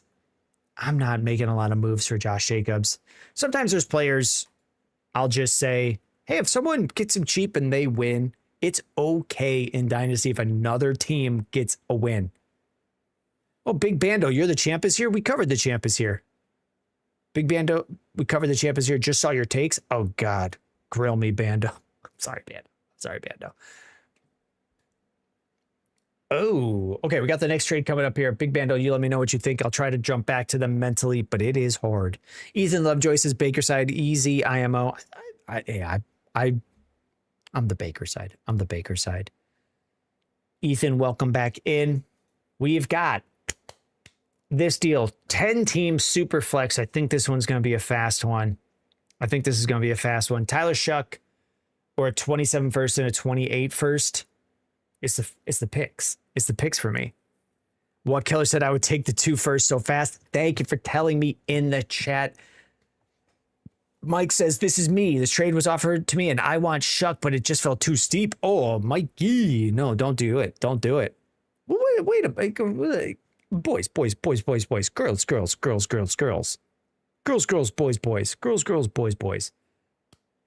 and boys. You might want Shuck. Like, what do you want Shuck for? You got Drake May, Lamar Jackson, Jordan Love, Jacoby Brissett in a 10-team superflex? T-Bur as a Tyler Shuck truther, take the picks. I don't care if you're Tyler Shuck's mom. I'm not trading 2 picks for Tyler Shuck. Especially not if I've got Drake May, I've got Lamar, I've got Jordan Love. Maybe you're a big time Shuck truther and you want to trade for Tyler Shuck at a decent price and then move on from Drake May, move on from Lamar. That's not horrible. You can do that, but this is way too much for Tyler Shuck. You're right. Your gut feeling was right. It's too much. Wyatt Brown says I'm taking 2 firsts for Shuck. Easy. It's 2 firsts for Shuck. Don't send your firsts for Tyler Shuck here. It's going through. Doing the housekeeping to close that one out. Where are we at on the queue? We got 9 trades in the queue. Wait a minute. FFB Cards Dynasty. Why didn't someone tell me they submitted a team review? We got a team review. We'll jump to this team review. Let's clear this overlay and let's pull that up. And Big Bando saying on the Cook one, I'm also getting 100 fab. On any... Oh, Mike, you just requested that. Let's do this. We're going to pull this team review up. But before we do, for Big Bando, you had a trade where you're getting 100 fab on top. I do not care. I know people right now. Here's what I'm thinking. We'll talk about, what's his name? Johnny Bets a lot. Sorsby. Some people have talked about doing fab for Sorsby. For me, that's an obvious, just spend it all. 100 fab, done, gone. Give me Sorsby. I'll be the one to get him. Hopefully. I don't like having fab as an option for Sorsby because the answer is just so obviously spend it all. Fab just does not matter that much in Dynasty. Big Bando. I could build out like adding fab into the trades that get submitted or adding notes to let you put that in there. It's rarely going to make a difference on either side of the deal. So I don't remember which side would have, how that would have changed the trades that you're looking at, but for fab, it's not really going to matter. We got a team review. Let me get this up and running for FFB Cards Dynasty from MWills93. He says he's here. It's Mike, just requested it. Here is what we do for these. Let me open it up and move it over to where it's got to go to show it on the screen. I got my secret browser that I use to look at things, and here's the browser that we show up on the screen. It's here, team review. Ooh, this does not look great on the YouTube vertical. But if you're on YouTube and you're watching this vertically, like, just turn your phone, boys, turn your phone, girls. Here is FFB Cards Dynasty. It's a 10-team Superflex start 10, and here is what we do for these. We just looked at this team. We just pulled it up. We talked about Drake May. We talked about Lamar Jackson. This was the Tyler Shuck trade. What we do on these is we go through these position by position, and we're going to give a rating on each one of these. We go through 0 to 4 stars, and for each positional value, we look at, I'm starting to make notes for the follow-up email that you'll get. We look at your current expected production as well as tradable value. Matt Stafford just won the MVP. He's probably going to produce for fantasy this year. At least we think he will. But he's hard to move. He's hard to get a lot of value out of. Aaron Rodgers might give you a back-end QB2 season, and you're probably not getting much for him in trade.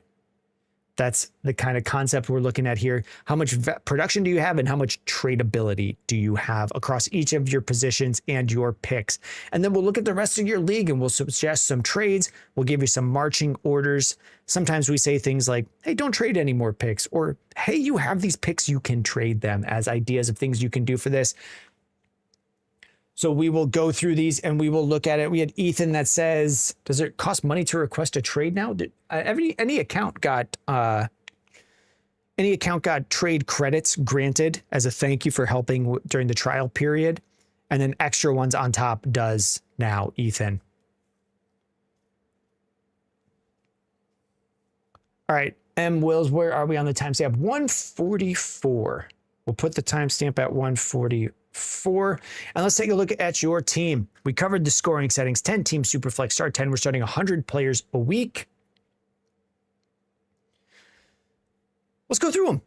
Quarterback, Drake May, Lamar Jackson, Jordan Love.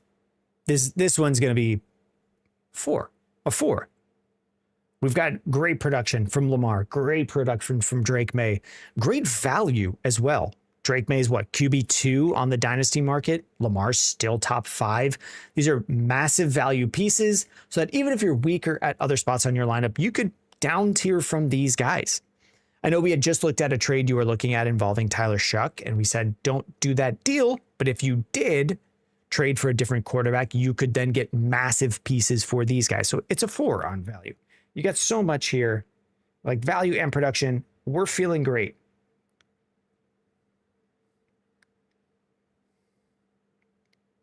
Making notes for myself because I have to come back to these afterwards. Running backs, Achane, Judkins, Henderson, Charbonnet, Spears, Tyrone Tracy. This feels like a 3 to me. Like, we don't have a Bijan, we don't have a Genty, we don't have Jeremiah Love, but we got Achane, we got Judkins. It's really strong. Trevion Henderson, I think, still can break out in year 2. Zach Charbonnet is someone that I'd say just hold.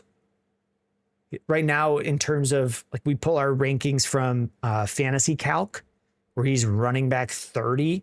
We don't know that he's going to stay on the Seahawks after this year. He's in the final year of his deal right now.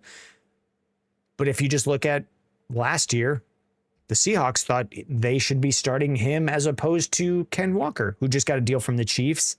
And now people really love. So in less than a year from now, are we going to be looking at Charbonnet? I think it's realistic we could be looking at Charbonnet signed somewhere to start and having decent value. So we're holding him. We're feeling good about future value there. This is feeling like, I know I said 3, like it's feeling really solid. Wide receivers, JSN, Lad McConkey, Rashee Rice, Zay Flowers, Jaden Higgins, Cortland Sutton. Scrolling down, what else we got? Pat Bryant, and then some dart throws. Dontavian Wicks, Flanoy, Jalen Polk. Is that the Jalen Polk from that was on the Patriots, now on the New Orleans Saints? Jalen Polk in the past couple of years has been one of the players that I use as an example of, hey, I don't really care about second round picks because sometimes they just become Jalen Polk and they don't do anything. That's really just an anecdote. There's not that much to say about Jalen Polk as the worst receiver on your team, the future cut candidate. And I do see your messages, Mike. Like, thought about moving Sharp, just couldn't find value you like, so I agree. Yeah. I don't know why the value plummeted so hard on Charbonnet. I think we're going to see a bounce back. That generally is just someone you just got to hold. Unless I'm in your league and then maybe I'm trading for him. But at wide receiver, JSN, Ladd, Rice, Flowers, you got 4 guys that I'd be happy to start.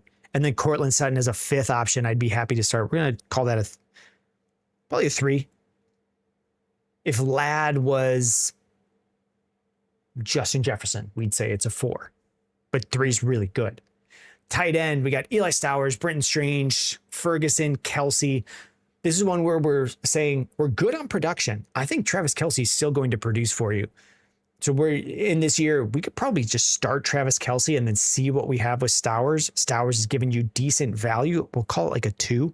It's hard to trade Kelce to turn him into anything else. We can't really pivot Travis Kelce to a different position and feel happy about it, but we could just use him. Big Bando, is it too late to upload more trades? It's never too late. It's never too late, Bando. We're at 1 hour and 47. We might go 3 hours tonight. We're 1 hour and 47 in. So yeah, if you put in any trades, I expect we'll get to it. Unless we get a bunch of team reviews, then we pivot to those. And then your picks, you haven't moved any. We'll call that like just like 2, 3. We're feeling good on this. What we have on our site, we call it's just lineup power. It goes through your league scoring and it tries to predict the best lineup you could make. And then it looks at weekly scoring for across the league, like your quarterbacks. If we're looking at show me your TDs, top 3, like 40 points, 41.8 points a week from your quarterbacks. That would be Drake, May, and Lamar as an average. That's really strong. Across the board, you're strong, other than maybe tight end, which is what we were saying. And I think that I'm not sure I always agree with future market values. Travis Kelce's probably just going to produce for you. I think we pulled it up last week. Travis Kelce was what, tight end 5 last year? We just pulled this up. Sleeper. Go to the player search and pull up Travis Kelce. Wasn't he tight end 5 in PPR scoring? In top 5? He was definitely top 8. PPR scoring, 2025, he was tight end 3. The year before that, tight end 5. So he's getting old, but he's probably going to be a top 10 tight end this year. So when we're looking at production, like, we're good. You just acquired Kelce for a 4th. Yeah. In a lot of leagues, you can't get Kelce for a 4th because there's so many managers that just understand, well, he's going to produce. And I'm in a team where I want to rebuild. I have Travis Kelce. I'm still not sending him for a 4th because I know he'll produce for me. I do just kind of feel stuck where, like, I'm not going to get the right value for him. So this feels great. If you felt like you had an issue with Stowers, you backfilled it. You got Kelce, and then we just see, hey, how is Eli? I think most weeks we're starting Travis Kelce here. So when we look at your team, we've got our lineup power. Like, you're a contender this year. You're very likely to make the playoffs unless big injuries hit you, unless you're the guy who has Joe Burrow and Malik Neighbors or their equivalents this year. Like, you're looking good. In terms of future value with your total dynasty, 2nd, like 3rd in expected points this year, which we do like to say the fun of fantasy is we don't know what's going to happen. We think this is a likely way for it to go, like you making the playoffs, but it doesn't mean you're always going to. Injuries happen, players break out, Players regress like a Brian Thomas, but looking at your team, I don't like, it feels really solid. If Rashee Rice crashed his car into someone again, then your team takes a step back, but you have enough options and future value to replace someone like Rashee Rice. So like, where do we go to make this team better? I think we have, looking at this, I think you're contending this year. I think, are you losing anyone? Travis Kelce. And if Stowers doesn't work out, then maybe you're trading some of this future value that you have for a tight end or sending Jordan Love for a tight end. Looking at your team, you're contending this year. You're contending next year. You'll probably get a value rise in Charbonnet by this time next year. Maybe Henderson doesn't break out. Maybe Judkins takes a step back, but you have enough options here where you would need a lot of things to go wrong to not be looking like a contender next year too. And then probably the year after that, unless maybe Drake May takes a massive step back. Maybe Lamar gets like older and slower and it falls out from under him faster than we thought. Just trying to find like, what are the downsides for this team? It's really well put together. It's really well built for the long haul. And it shows it here. Like, you're going to produce and then you're going to have value. So where do we even look for things to replace? Nowhere. There are some spots where we're looking at like, hey, Saquon's going to fade away for your team, but I think we're okay. So what do we do with a team like this? Let's come up with some ideas. You still have all your future value picks. Could you look to do what you've done by acquiring Travis Kelce? If you bring in the Travis Kelce of wide receivers, can you get Mike Evans? Can you get Devontae Adams? If you get Mike Evans or Devontae Adams, can you then just send Rashee Rice and Higgins to get a better player? You've already got kind of one of those. You've got Cortland Sutton. How far off are you from someone like Derrick Henry? If you brought in, there are times where with a team like this, like, I don't need everyone on my team to be super young. I'll take a situation like your running backs. You got Achane, Judkins, Henderson, a lot of really good young options. If you bring in someone like DeAndre Swift, who's going to probably be an RB2 this year for the Bears, does that then free you up to move Judkins in a massive up tier? You've got a ton of value. You're probably going to be one of the top scorers. The moves that I want to make for this team, like, how do I get more of this value into my starting lineup this year without going too far in? I don't want to send all my future firsts, but if I'm sending a future second with Henderson to get a better running back to up tier, or sending like, can you up tier from Achane to get up to some of these other top options? You might have enough to go from Achane into like Gibbs or am I blanking on the other one? Bijan. That's what we're looking at with a team like this, or bring in a younger tight end. Although I think what we're looking at in 2026, we don't need to make a ton of big issue moves at tight end. Other things I might explore here. Can we move Jordan Love and do some sort of 2-for-2 deal? Move Jordan Love and Ladd McConkey and get a better wide receiver and a weaker quarterback. Jordan Love and Ladd for a wide receiver and Bryce Young. We've got two great quarterbacks. Do we need this good of a third quarterback? Can we take that value, move it to wide receiver, and then get a decent third starter? I mean, you have Jacoby Brissett, who could be a third starter. This could also just be Love and Ladd McConkey, and you go explore other options. So I'll put together more trades like that of moving Jordan Love, moving Ladd. What other options do you have in your league? Mike is saying, I won the 25 championships, so trying to go back-to-back. Tight end has been a focus. I mean, you're nailing it. I think you're good with Travis Kelce. I would say, let's expand on that. If you have a team where we're looking at someone like Jaden Higgins, where if it hits, that's great for you, but you could also just trade that upside to someone else and up tier I mean, not really up tiering off of JSN. That was probably a good value win for you last year, but up tier from like Jaden Higgins and Lad McConkey to up tier to a better wide receiver. So I think we're okay with that. I think we're okay looking moves to sell a little bit of the future because you have a lot of future value in your dynasty league. Like sell the second, third, and fourth in 27 and in 28, and probably just hold on to the firsts for mid-season to make any big swings that you want to make. Any sort of deals that I'll be building.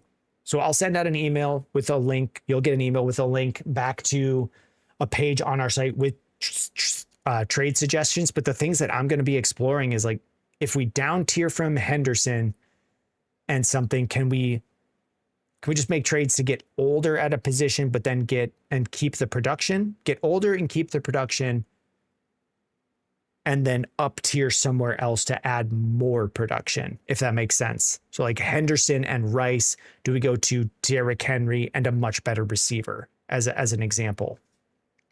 So you'll get a link with probably 5 or 6 trade ideas going through that. And then really what we're looking at here, there's no rebuild to project. Like you're not Finn's balling. Let's look at what Finn's balling has as options of guys you could go get. Derrick Henry. Does Finn's balling look at his team and does he see, hey, this team does not stack up to the others? If your best receiver on value is, I mean, on production, probably Jacoby Myers, but if your best receiver on value is Matthew Golden, could you just get Derrick Henry and Jacoby Myers from this guy?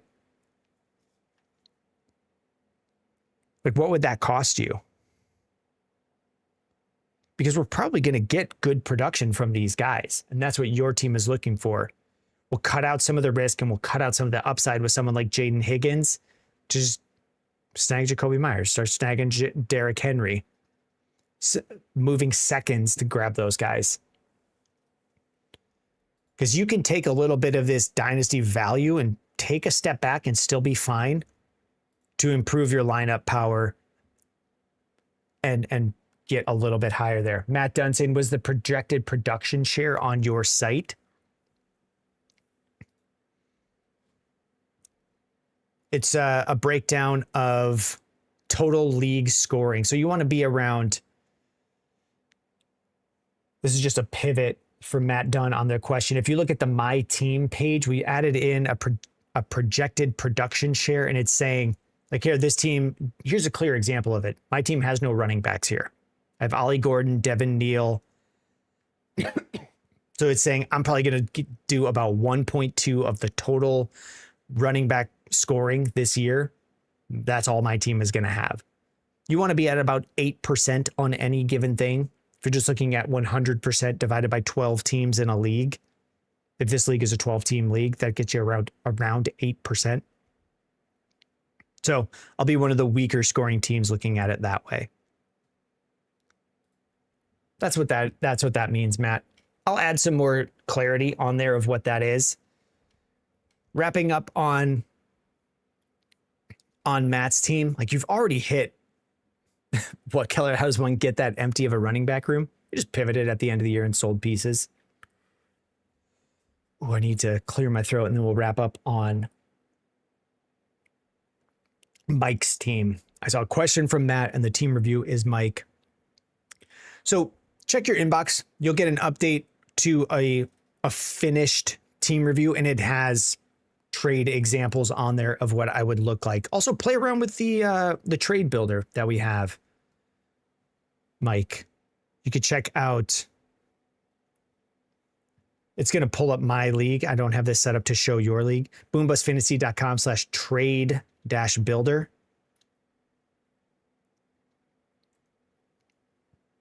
So when I'm going to be looking at your team and saying, can I go get Derrick Henry? And we'll jump back to yours.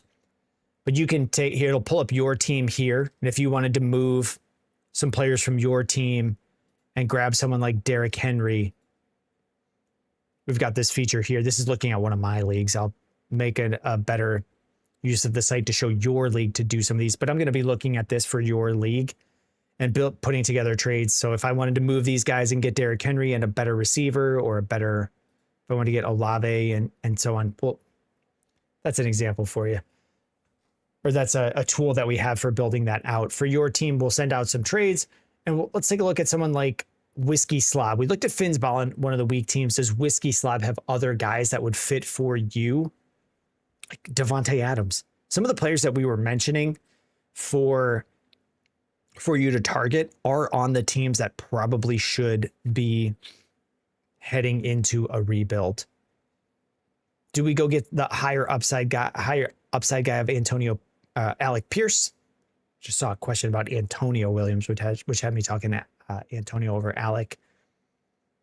This guy also has, like, do we go get Geno Smith as a third option if we just want to down tier and move someone like Jordan Love from your team into your starting lineup? So we'll put together some trades, close it out, but it's a really strong roster. Like, this is a contending team for years to come with a lot of these other teams like Finsball and looking to try to catch up to where you're at, and you're in a position to just stay there.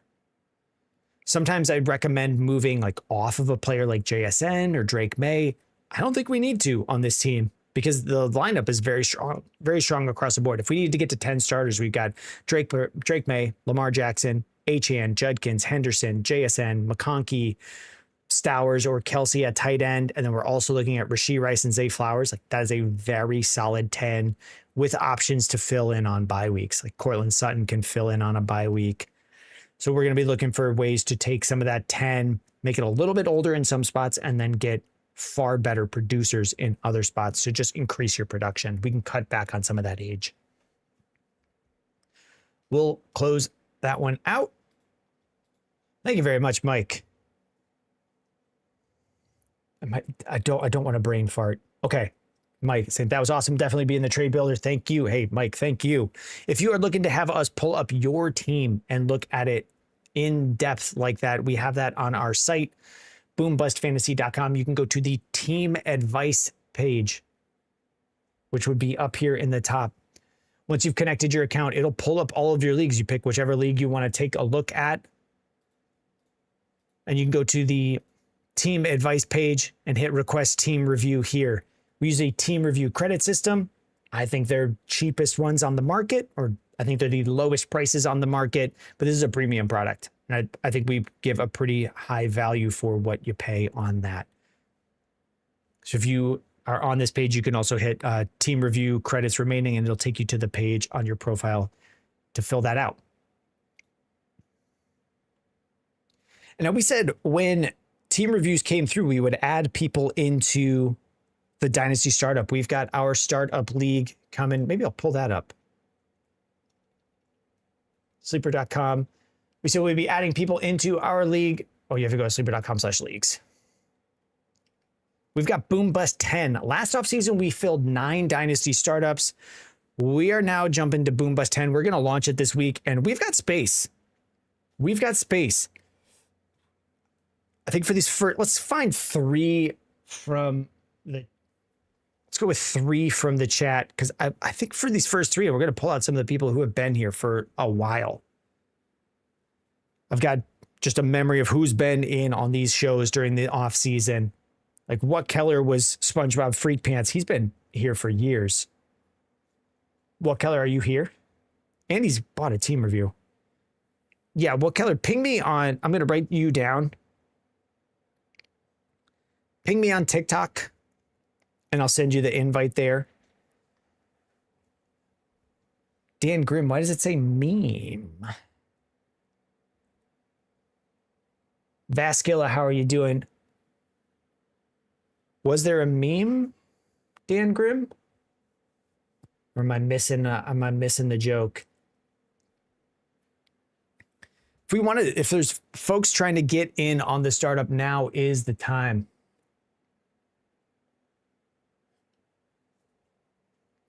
All right, I got Keller, I got Dan Grimm. These are $10 leagues. $10 leagues. Very cheap. We pay.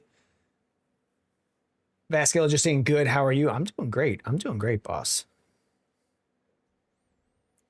If we don't have folks right now, we're good. We're good. Let's jump to, yeah. Hassan, the name is very small on the screen. Is it Hassan? Hassan, just ping me on, shoot a DM on TikTok and we'll get you in there. Yeah, Keller, that is. And then Xenon. Yeah, Xenon, you had a trade earlier today. Xenon. All right, Xenon will be 4, and we'll move on. Let's go over to trades. We got Koitik, Legends. 10. All right, next trade popping up on your screen. How long have we been going? 2 hours. 9:30. All right, looking at this. We've got 9 trades in the queue. We've covered 1 team review. Let's go through these. We got Koitik, Summertime Shootout. That's the one on your screen. If you are looking to get your trade onto the show, GCG, I'll take a look at you. If you're looking to get your trade on the show, submit it on our website, boombustfantasy.com. It's right there on your screen, on the TikTok, on Twitch, and on YouTube. It's up. It's right there, scrolling across. We got the queue scrolling across. We got the 9 trades in the queue. Let's try to get that number. Let's try to get some of them answered. And then we'll check in on the messages from the chat. In this league, are we moving? Oh, we looked at this one. We said, we had already covered that one. We said it was the Baker Mayfield side. Let's go to Dog at Fantasy. Tank today, dominate tomorrow, DFL. It's a 10-team, 1 quarterback, start 8. So we got a shallower league. And we only call that out to say in a shallower league, someone like Jamar Chase has more value than in a deeper league. But so does Bijan. So it's going to cancel out a little bit. I'm talking through talking points as I read the trade. We got Jamar Chase and Christian McCaffrey on one side, Bijan and 2 firsts on the other. I think we're looking at this one and we're saying we can just cross out these 2 top studs. These are top 5 startup picks. Jamar Chase, Bijan. They're probably neither one of them as the number 1 startup pick, although actually in this league, in a 1 quarterback league, they would be considered in the number 1 startup league, or excuse me, a number 1 picks in a startup league, top picks in a startup league, because it's a 1 quarterback league. But they're interchangeable to me. Jamar Chase, a little bit older than someone like Bijan, but cross-positionally, I'm not worried that much about which one of these I have in any deal. So maybe it comes down to roster construction. This is the team. A salvage scat pack on your screen has Jamar Chase. Would I move Jamar Chase and McCaffrey for Bijan and 2 firsts?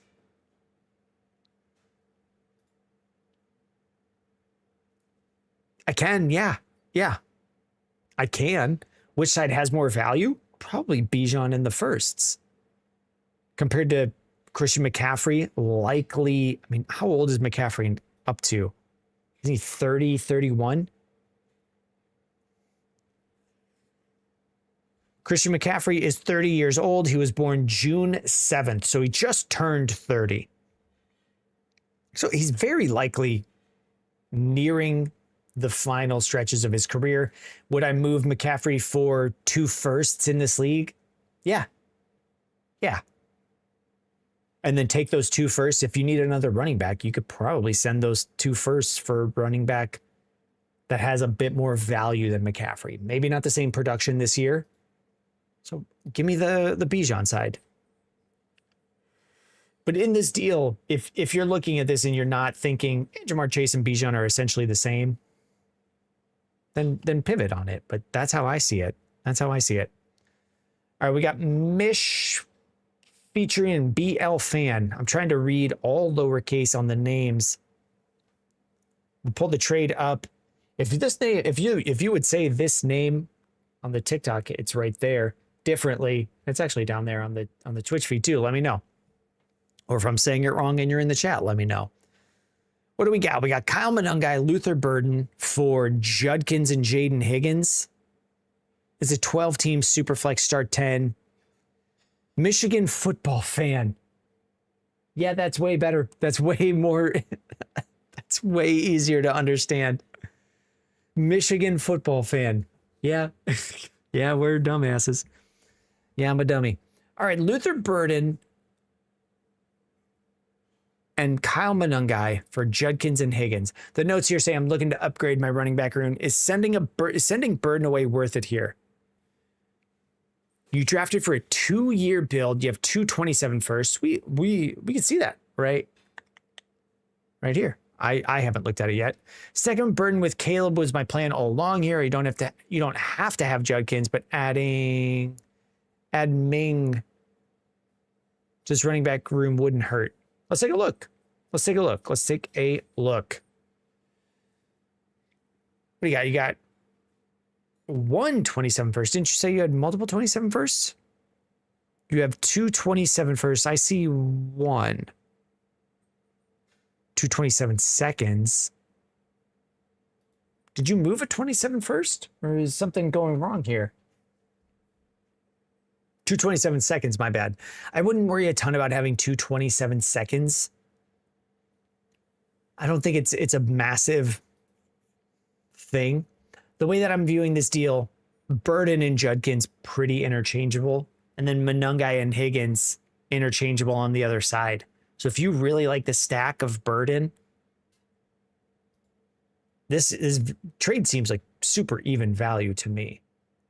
If we're looking at something saying you want to have this as a multi-year build, but then have McCaffrey on here, maybe we move McCaffrey for something else. Because when I'm looking at the squad, like, you're good at quarterback. Caleb, Lamar, good. Running backs, you could contend with them. But then wide receivers is where we're feeling weaker. And then we would just be getting weaker at wide receiver, going from Burden to Jaden Higgins. I'm not a big Jaden Higgins believer, is where I'd say that. Do I want to bring in? I mean, if you looked at maybe you get a different thing for Jaden Higgins, get a set, maybe you then take Jaden Higgins and swing him for a second. On this one, there's not a ton. Like, do we want to go to? Let me reread your notes. Looking to upgrade running back room. I don't know that I see that you need an upgrade. What do we got here? McCaffrey, Javonte Williams. That is a fine 1-2 punch. Kyle Monungai is a third. Charbonnet with upside. Jonathan Brooks with upside. I don't know that we need a massive upgrade here. The value, totally straight across the board, even to me on this. So if this is the way you want to pivot it, if you did make this move, I would then be telling you, hey, maybe we need to move. Maybe we need to down tier from Lamar or down tier from Caleb to improve our wide receivers. Because we're going to have to start a lot of guys. And if we're looking at moving on from Luther Burden and bringing in Jaden Higgins, it starts to get rough fast at wide receiver. And I personally, unless I'm looking at making a bunch of other deals to improve a wide receiver, I'd stick with Burden. I mean, on paper, the deal even. With your team, I'd stay with Burden unless I'm making follow-up deals to then get wide receivers. Sending the cheers clink. Thank you.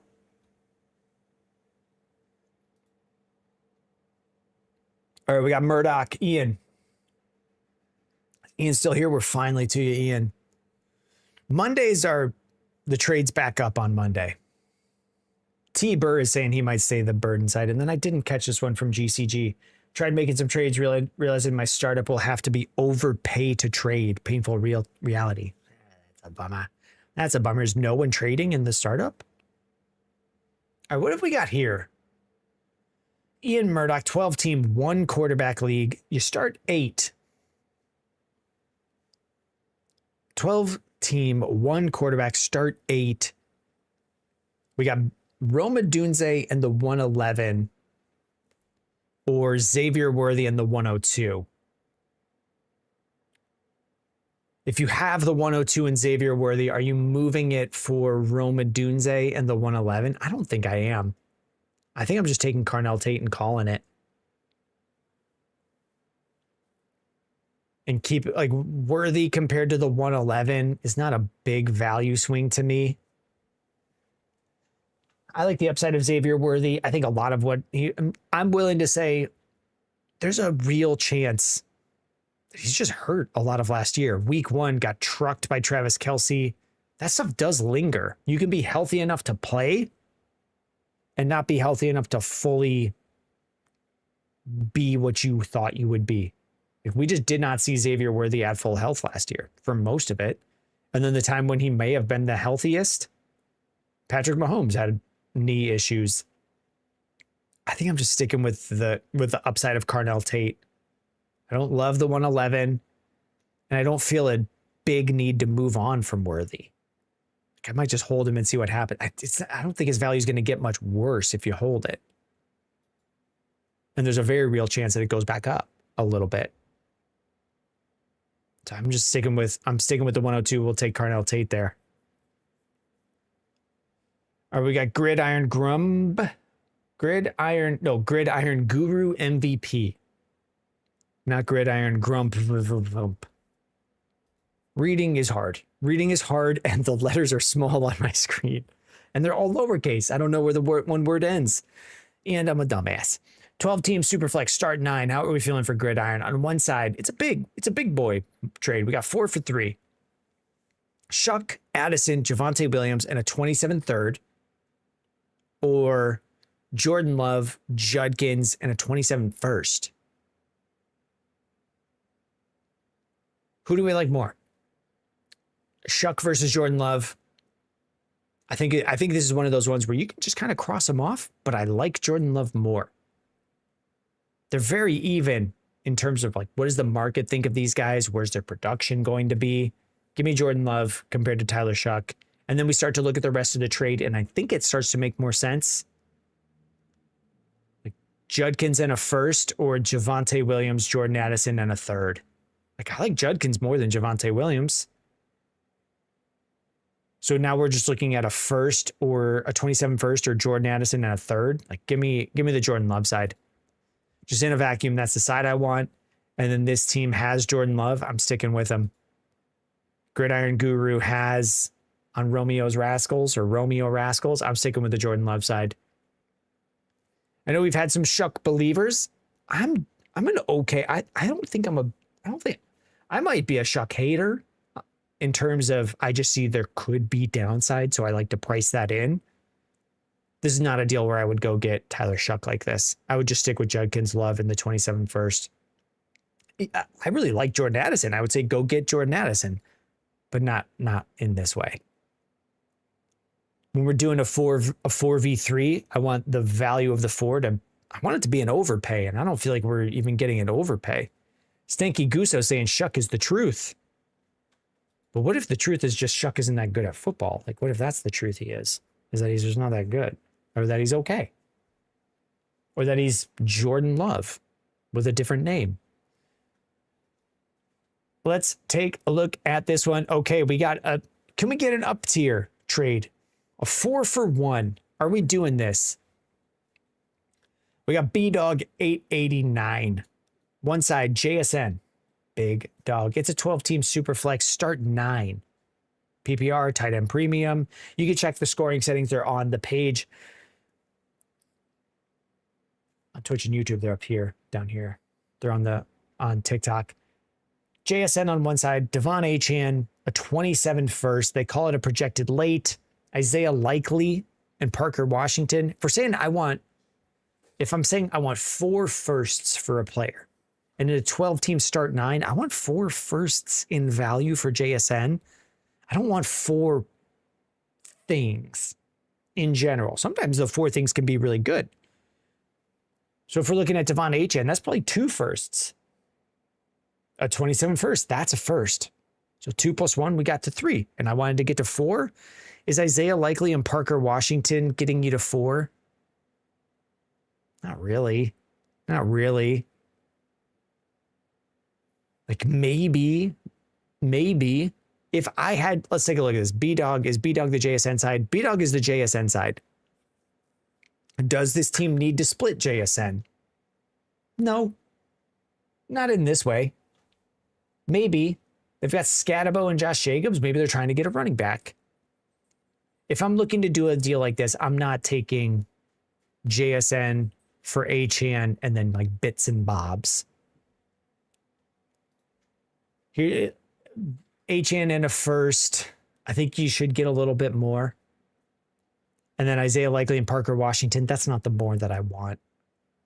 I'd probably tell if I'm B-Dog, I'd say like, hey, we can talk if you go do the work to trade Likely and Parker Washington for a first. And then it's Achane and 2 firsts, 227 firsts.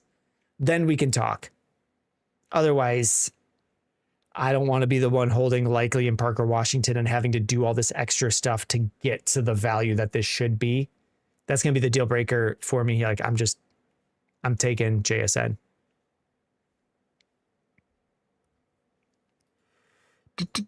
Let me refresh the queue. We got 4 trades sitting in the queue. We had the 1 team review come through today. If you're looking to have us take a look at your team, the queue is fast. We jump right into the team review. As soon as I spotted, I didn't know that Mike's had come through. Otherwise, I would have jumped right to it. We got Jay Bureau as the next trade. Are we trading Devon Achane for Tootin and a first? Am I trading Devon Achane for Tootin and a first? Similar to what we were just saying with JSN. I want 2 firsts for Achane. It's a 14 team start 10. So actually Achane, some of the value that goes to Devon Achane does get spread out to more teams. We're starting 10 players per team, obviously, but we've added in 2 more teams. So we need to take value and give it out to 20 more starters each week. So that is going to, and that value it's finite. It comes from somewhere. It comes from Devon Achane. It comes from the top and gets spread out to more assets. So if I say I want 2 firsts for Devon Achane, I'm talking like a 12 team start 10 league. If we're adding in more players, we're going to spread that out a little bit. Am I doing this though? No. Even with that value spread, if I'm moving off of Achane, I want more of a sure thing than Tootin. Because the upside for Basal Tootin, like, it's real. It's not that high to me. And the downside, the range of outcomes in my mind for Tootin is pretty wide. He could be someone that we view like Javonte Williams with a little bit more value on top. Or he could be someone that we view like Chase Brown. That's possible. But it's also possible that he's not that good and that the Jags brought in other options and that they just are taking up larger roles for the Jags this year. And then they move on from Tootin. Like there are people that liked Tank Bigsby. He got traded to the Eagles and now he just does kicks. That is still possible for Tootin. We haven't seen enough from him to say that that's not possible. So if I'm moving Devon Achane, I don't want that level of downside coming back without more of an overpay on top. So I would stay with Achane there for Jay Bureau. We got K Veritek. Oh, this.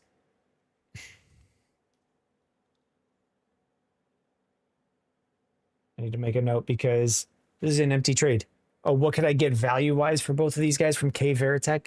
I think I just need to go through and say, well, we'll pivot.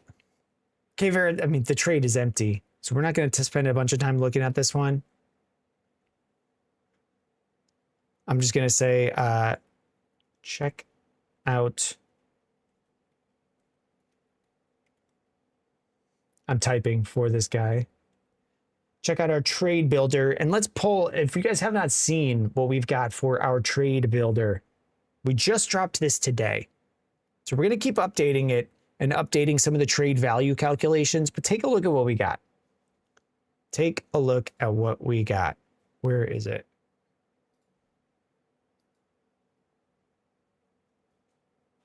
We've got, if you're looking and you have, because we have this trade that is actually still on the Twitch feed. I need to clear the overlay saying, hey, I just have these players. What could I get? Let me click here to clear this overlay.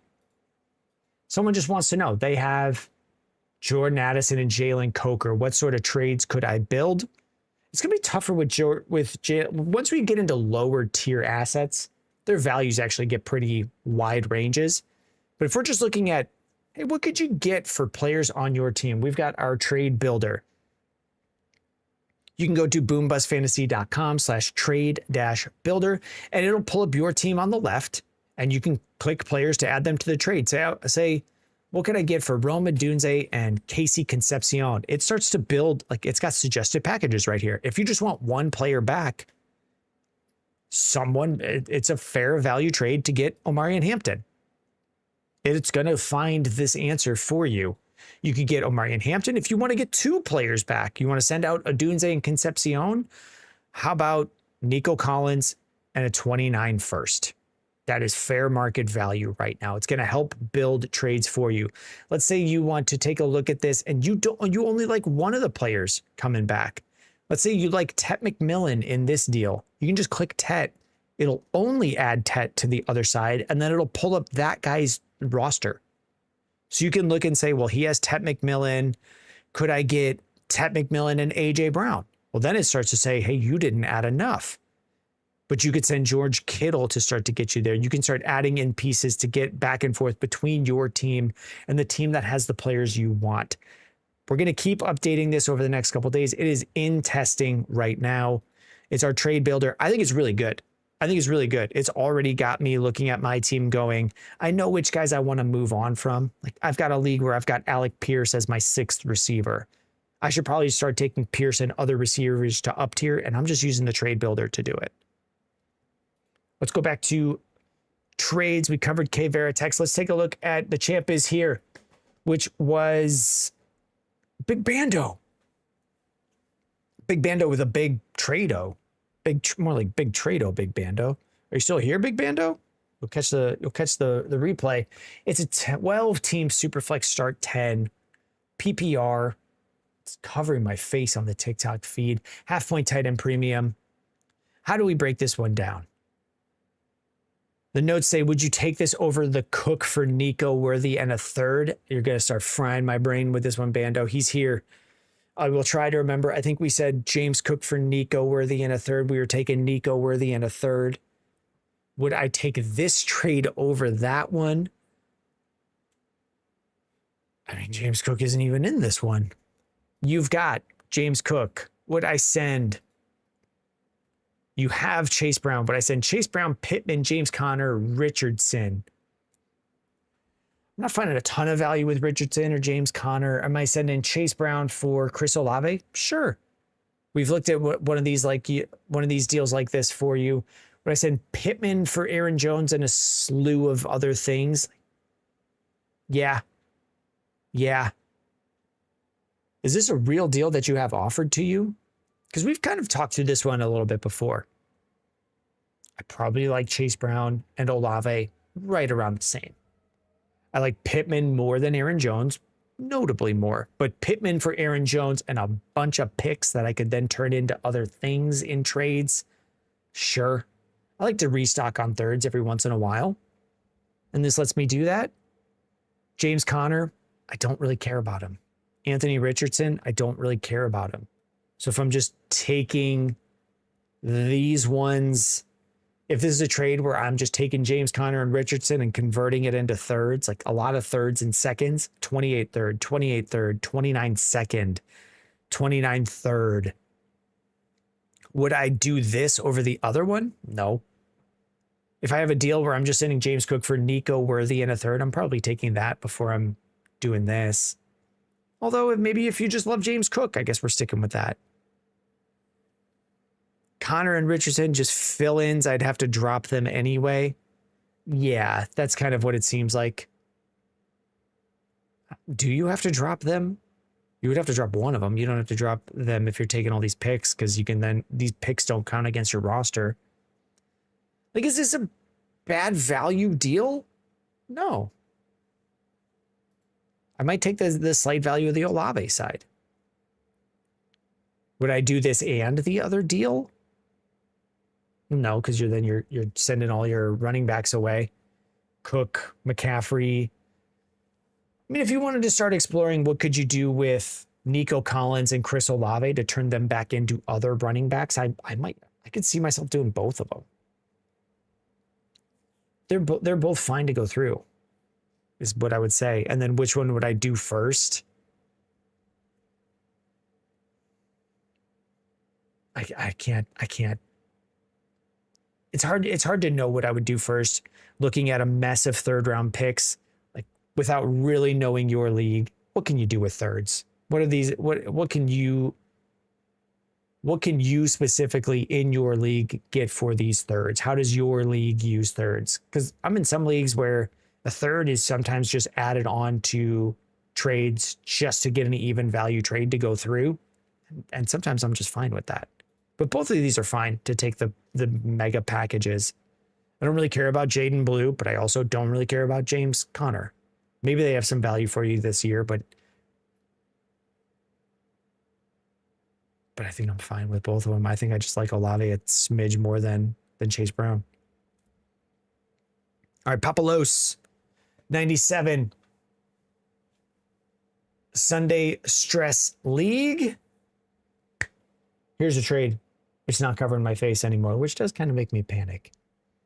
12-team, 1 quarterback, start 9. I think we've looked at this league before with a different team on it. The notes here say may have to upgrade my pick to get Brooks, knowing the guy could potentially ask for Rice instead, but the history worries me. May have to overpay to upgrade on receiver. Any tips on how to explain the value in the deal? Maybe switch Judkins for Price. Okay, we got a lot of questions here. What's the value on this deal as it is? And then we'll come back to the notes because we're getting to the end of the show. Okay, top things for top things. Am I sending a 27-second for Jonathan Brooks? I think that's kind of where he's getting. That's where he's getting in the market. And sometimes what we look at and what we say is the price is just the price in the league that you're in.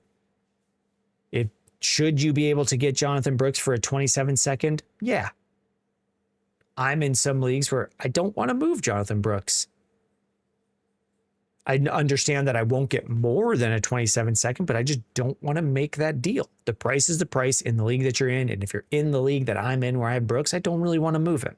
Some other leagues, I do want to move him, but I don't want to pay more to get him. So we're fine here. We can just kind of cross those off on the deal. Maybe you get Brooks for cheaper in some leagues, but we're just going to cross that off and then look at the 2 for 2.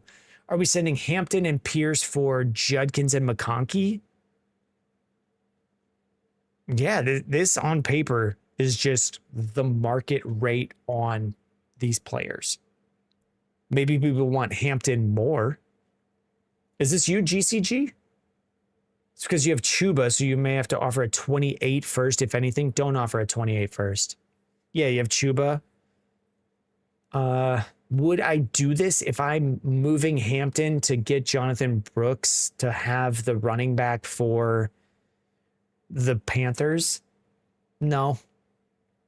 I'd say look at like last year they had Rico Dowdle. Rico Dowdle was starting over Chuba some weeks. That's just the level of talent that was on the team last year. Maybe Brooks is the guy going forward, but it's also possible that like Chuba has a deal, but it's not a massive deal. Jonathan Brooks is on a contract, a second round pick contract. It's not a massive. There's nothing stopping Carolina from going through this year and then going, we just need a different running back and signing someone. There's nothing stopping them from doing that. So if having Chuba Hubbard doesn't make me want to, doesn't really change the way I look at this a lot. I like Alec Pierce. All right. I think Alec Pierce was doing a lot last year when Pittman was the lead guy. Like there was a lot of times they were just going to Pierce. So I think I'm okay holding Pierce. I think I'm okay holding Hampton. I'm probably holding this second. I think I'm just taking the best player here that is Hampton with the highest upside and sticking with that. Like I get you move from Pierce to Ladd McConkey, who's also got upside. Judkins has upside. But just on paper here, and maybe Jonathan Brooks has more upside. I think I'm just sticking with the Hampton side here, as Hampton being the best player on the market in this deal right now. Just sticking with that as the deal breaker. With the added note saying, if Hampton has a great week 1, that value is going to shoot up. The market wants Omari and Hampton to be amazing. And if that hits, that's a bigger value gain than if Ladd McConkey has a good week 1, because people are going to look back at last year and say like, Well, lad hurt me last year. GCG, the only reason is to strengthen the wide receiver core. You can do it in other ways. You could do that in other ways.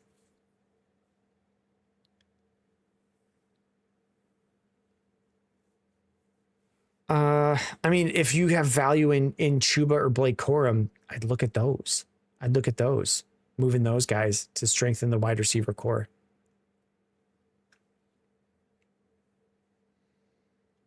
Or moving like Ty Simpson value to strengthen your wide receiver core.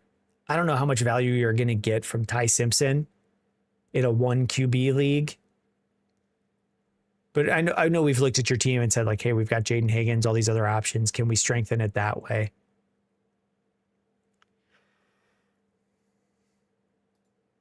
And actually, since I don't know why my brain farted on GCG is the team that we looked at. Because you have Genty, I don't hate it. I don't hate it as much. I think we called it an even value one. It's going to strengthen your team. I like the upside of Hampton. I might try to get a better wide receiver in there. All righty, let's close it out because Q is done. Team review. Oh, touchdown housing. Matt M is here. I got to make a noise because we got Matt M. Let's cover this team. Matt M has submitted touchdown housing. Matt, where's Matt in the chat? Matt, you got to be a wrestling fan, right? Touchdown housing is a very good team name. Let's get this one up on the board.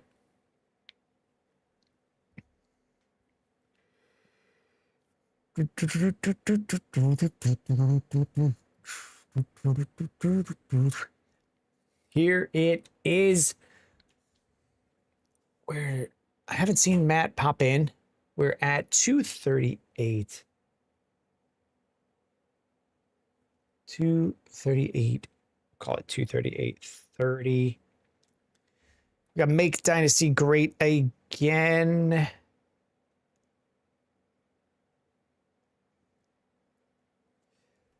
It's a 10-team Superflex start 10. So we're starting 100 players.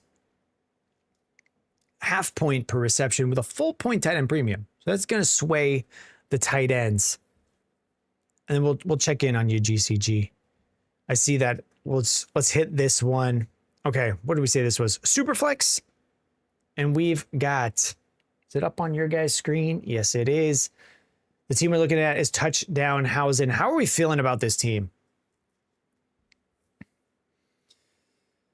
We're going to go through this position by position. We'll give a 0 through 4 rating, 0 stars to 4 stars. And that's going to be projected scoring for next year, as well as just tradable value. We tend to take those two things, those two aspects, and we bring them together to come up with a rating. Aaron Rodgers will probably be an okay starter in some leagues, but you can't really trade him for anything. Travis Kelce, we saw a trade where someone got him for a 4th, and he's going to produce.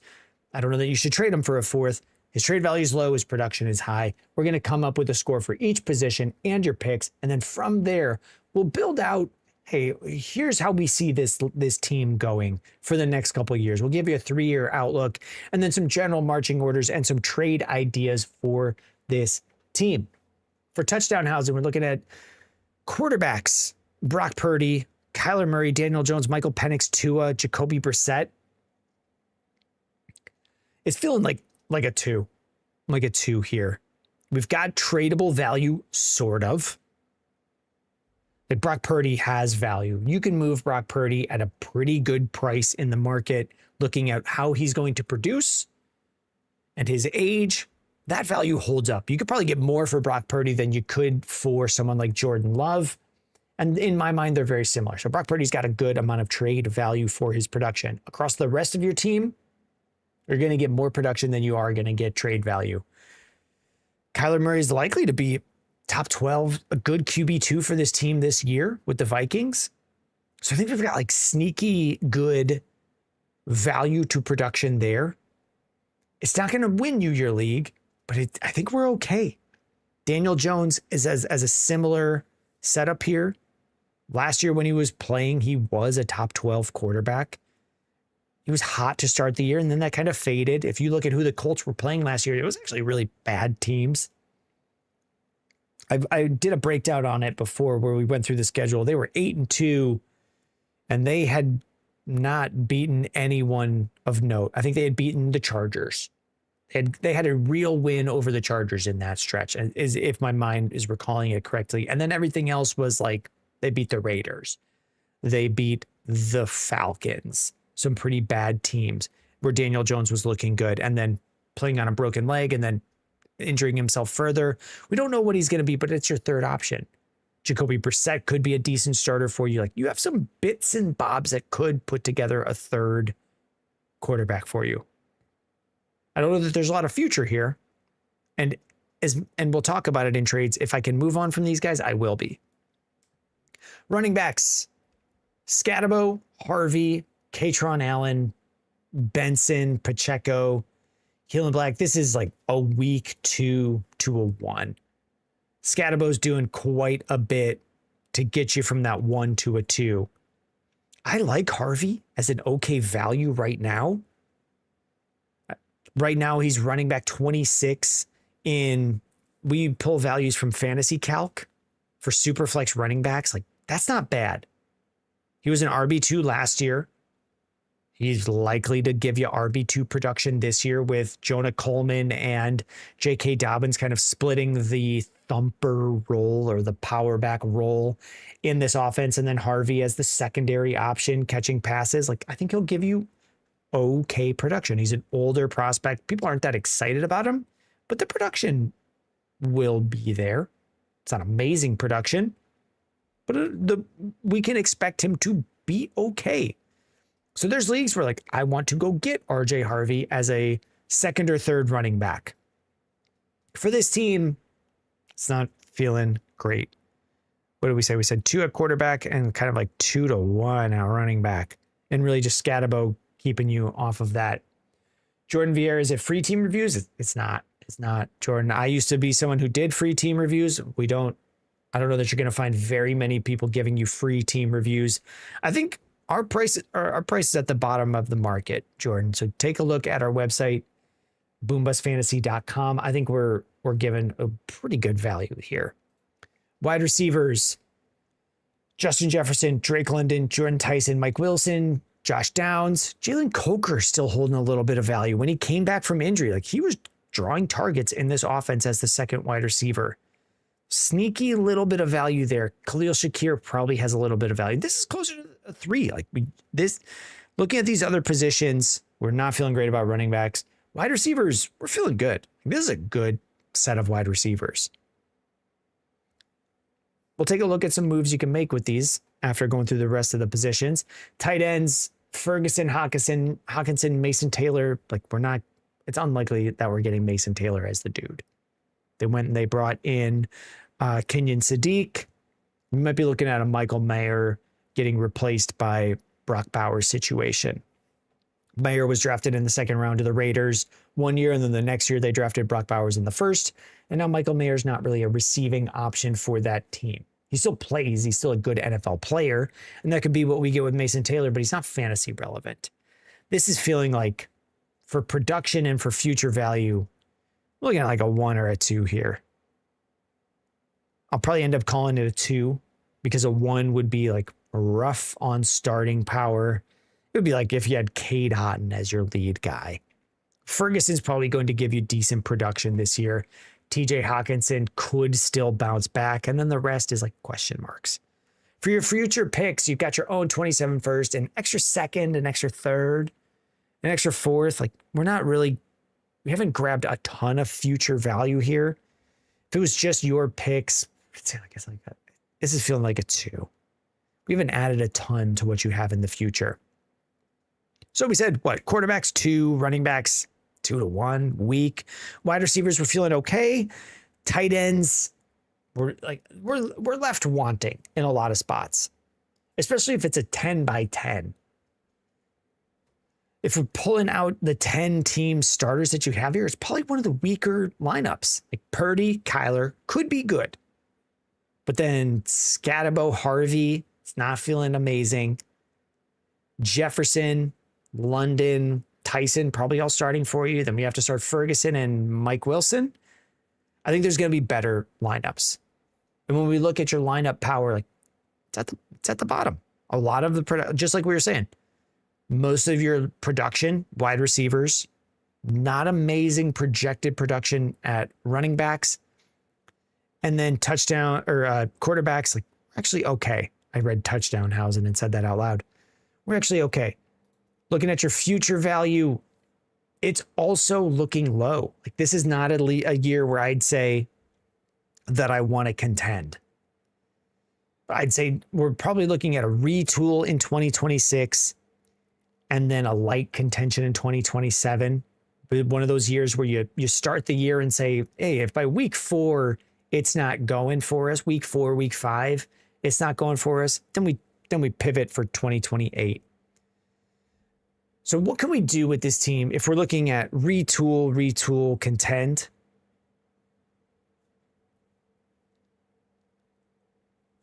A retool can just be a contending year where, hey, things break your way. Or a rebuild, retool, contend is what we'll write down. Because it is unlikely that we're pulling playoffs for this league, that we're pulling playoffs for this team, and then also realistically contending for a championship with the way that things are right here. So how do we get more value? I don't just want to look at, well, who has value and sell it. Like Drake London. If we're moving on from Drake London, I kind of want people understanding that Isaiah Pacheco could be a starter on a contending team. This is someone that I would tell contending teams like, hey, you can snag Pacheco and he's probably going to get, like, it's not going to surprise me if we get double-digit touchdowns from Pacheco. And if we need this guy to be a flex some weeks in a league, he'll have value. It's just not for your team. With this team, if I can move Daniel Jones right now, if there's a team in my league that's going to let me up tier from Daniel Jones, that's a big move for you. That's something that I would be trying to do. And because we're in a super flex league and the value of next year's draft is a lot of quarterbacks, throughout this year, I want to be moving on from some of these quarterbacks. So if I could move, if I'm able to move like Jacoby Brissett with a much better player and come away with, I want to look at like, can I do 2 for 2s or 3 for 3s involving Jacoby Brissett, where I'm moving on from Jacoby Brissett and maybe I get worse somewhere else, but I get a lot more value back from Jacoby Brissett. So can I move? I mean, realistically, can you move Jacoby Brissett and Josh Downs for a 27 first? I'm going to send that out in this league. I don't know that you're going to get it because it's a 10-team league. It could be a little bit harder. Like, can I move Jacoby Brissett and Josh Downs and a third? Can I get a 27 first for that? That's shooting for a big, massive win. But there are some people who really like Josh Downs. They might not be in your league, but let's see. Because with this team, I don't care if you really like Josh Downs. I'm trying to sell him to someone who does like them. Same thing with Michael Wilson. If we're looking at moving the Michael Wilson Brissett stack, can we get a 28 first? Maybe for these things, I'm looking at getting a 28 first for these packages. Downs and Brissett or Wilson and Brissett to get up to those. With this team, what I'd say is it doesn't feel like you're able to say Drake London's off limits. I'd be looking to pair Drake London with, I mean, if moving Drake London is what lets you get paid full value for Daniel Jones, then I'm moving Drake London. Then if I need to down tier from Drake London to Tet McMillan or Ibuka, but it lets me go from Daniel Jones to a better quarterback that'll have more value. That's what I'm looking for. So even if we're looking at things like Drake London to Tet McMillan, but Daniel Jones up to a quarterback that I think has a better chance of starting long term, like CJ Stroud or someone in that range, that's the range I'm looking to go for. Because if our team is not a massive points contender and we don't have a ton of future value, I want to start cutting out converting as many of these value losers as I can. So that's Penix, Jacoby Brissett, Daniel Jones, Isaiah Pacheco, Josh Downs as a potential value loser, Khalil Shakir probably in the ending of his time, Jake Ferguson, TJ Hawkinson, all of those guys I want to be pivoting into picks or players that aren't going to lose value or have the shot to go up in value. So can I go get like other players that come into mind for a rebuilding team? If you can't move those guys for good pick value, I'm going to be looking at, can I go get Jordan Addison? Jordan Addison is the type of player that if you acquire him, there's a realistic chance in 12 months, Jordan Addison is just worth a 28 first. So can we look for things like Josh Downs getting to Josh Downs and Coker getting to Addison, things like that. So I'm going to put together a bunch of trades on top of these that'll show up on when you get a team review. It also gets paired with a page on the site with a snapshot of your team and then just more trades on top. So we'll be looking at like, can Josh Downs and Isaiah Pacheco get me to a good upside wide receiver? I like Jordan Addison as a really good upside wide receiver. So I'm going to put him as a target for you. I think CJ Stroud is a good quarterback target for this team as a value riser. How do you like Jordan Tyson as an undervalued player? So it's going to be hard to get really good value for Jordan Tyson. I think just in the market for where he is as the 8th overall pick in this draft compared to other years, he's got some of that weird 2026 draft class stink on him. Other players that might be value risers that we could look at, like talk about the 2026 draft class, like Denzel Boston or Casey Concepcion are probably pretty cheap. If you could move Josh Downs and something to get to them, that's something I would look at. What else is jumping out at me here? Like which teams? Look at like Witty, Ladd McConkey as a pretty good low value buy. Like upside, can we go from your team with like, can we add something to Mike Wilson to get to Ladd McConkey? That's something I might be looking at. Like, what can I do with, if I move a 27 second, I know when you're in a rebuild, you're like, well, I got to hold my picks. But with a team like this, when we named multiple players that are all realistic value losers, we want to stop the value bleed as much as we can. So if we take a 27 second that's going to be going up in value and use that to say, I just want to cut out the risk of Mike Wilson. That's a move I like to make. Pair that with a 27 second with Mike Wilson. Just get to, can you get up to, I'm spitballing on some of these values, but if you're getting up to Devonta Smith with in that range, like he's not losing value this year. It's unlikely that he is. We want to be taking these players like Pacheco and pairing them with things to get to pieces that feel a little bit more rock solid. So if we have to move Drake London, if we have to move Cam Scatterbo, if we have to move these other things like Brock Purdy at quarterback, we're going to be open to that because we're not contending this year. And contending next year is going to require a lot of moves. If you're contending next year, I would expect most of this team is just different. That you've made a ton of small value win trades. So the trades that I'm looking at with this team are just stop the value bleed with like Pacheco, Benson. If someone believes in Katron Allen on Washington, I'm willing to just sell that. I'm not really looking to, with how many value bleeders we have. Shakir, Downs, Jacoby Brissett that could all be moved for value. Let's start stacking that into safer value and start rolling that up to get a decent baseline for this year. We're probably going to have a higher pick next year in 2027.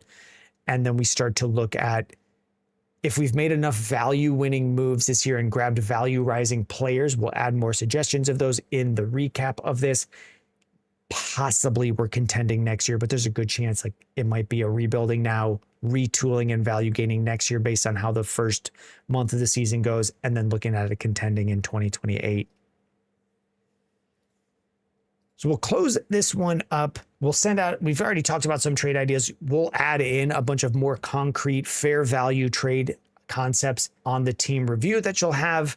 And then you can check in on Wednesday if any of it is confusing, or in the Discord, where we've got our Discord. You can hit me up there for that one. Let's check out the queue on my screen. If another team review came through, we would go to it. We've got no trades. We've covered the team reviews.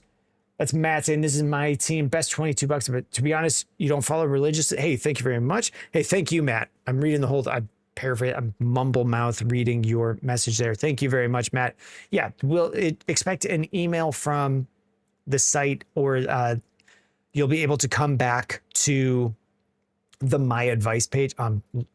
You'll be able to, I had the mouse on the wrong thing. You'll be able to come back to the My Advice page, and you'll have your version. It'll show team reviews.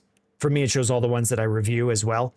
You'll be able to just click on that and it'll open up a page and show you like trade ideas with write-ups of why I think it's a decent trade idea.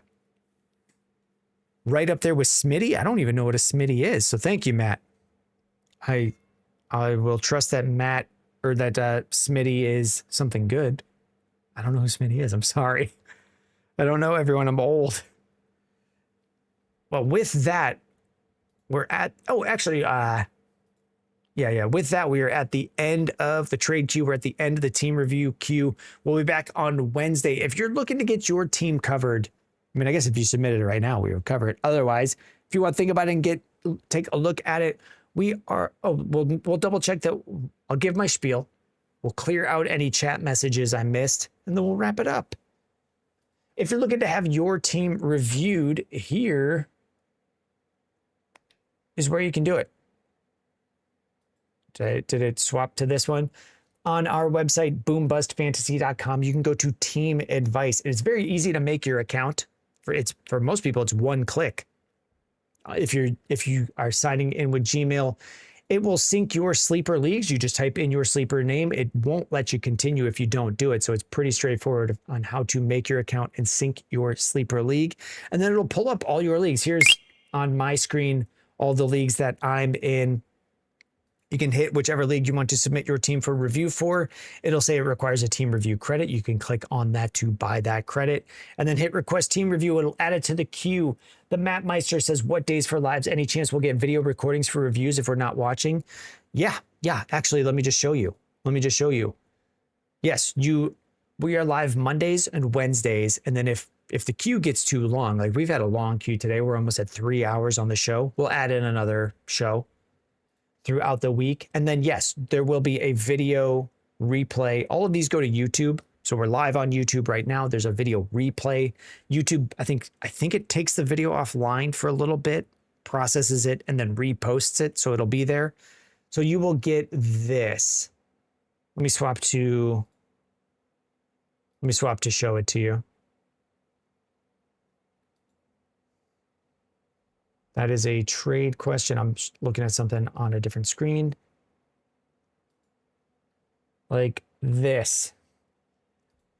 So you'll get with any team review, you do then get this. Here's a snapshot of your team at the start of each review. Like we've talked about with our 4-star system, it'll show those rankings on each position.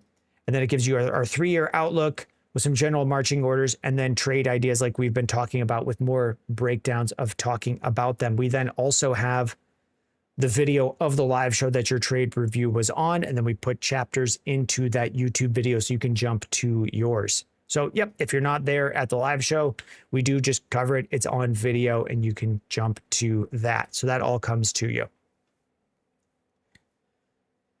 Let's go to this view. Let's go to this view and clear out the chat. I think Matt said Smitty on the Fantasy Football Show YouTube channel. Someone in league. Someone in league follows him like Jesus. Maybe I've seen them.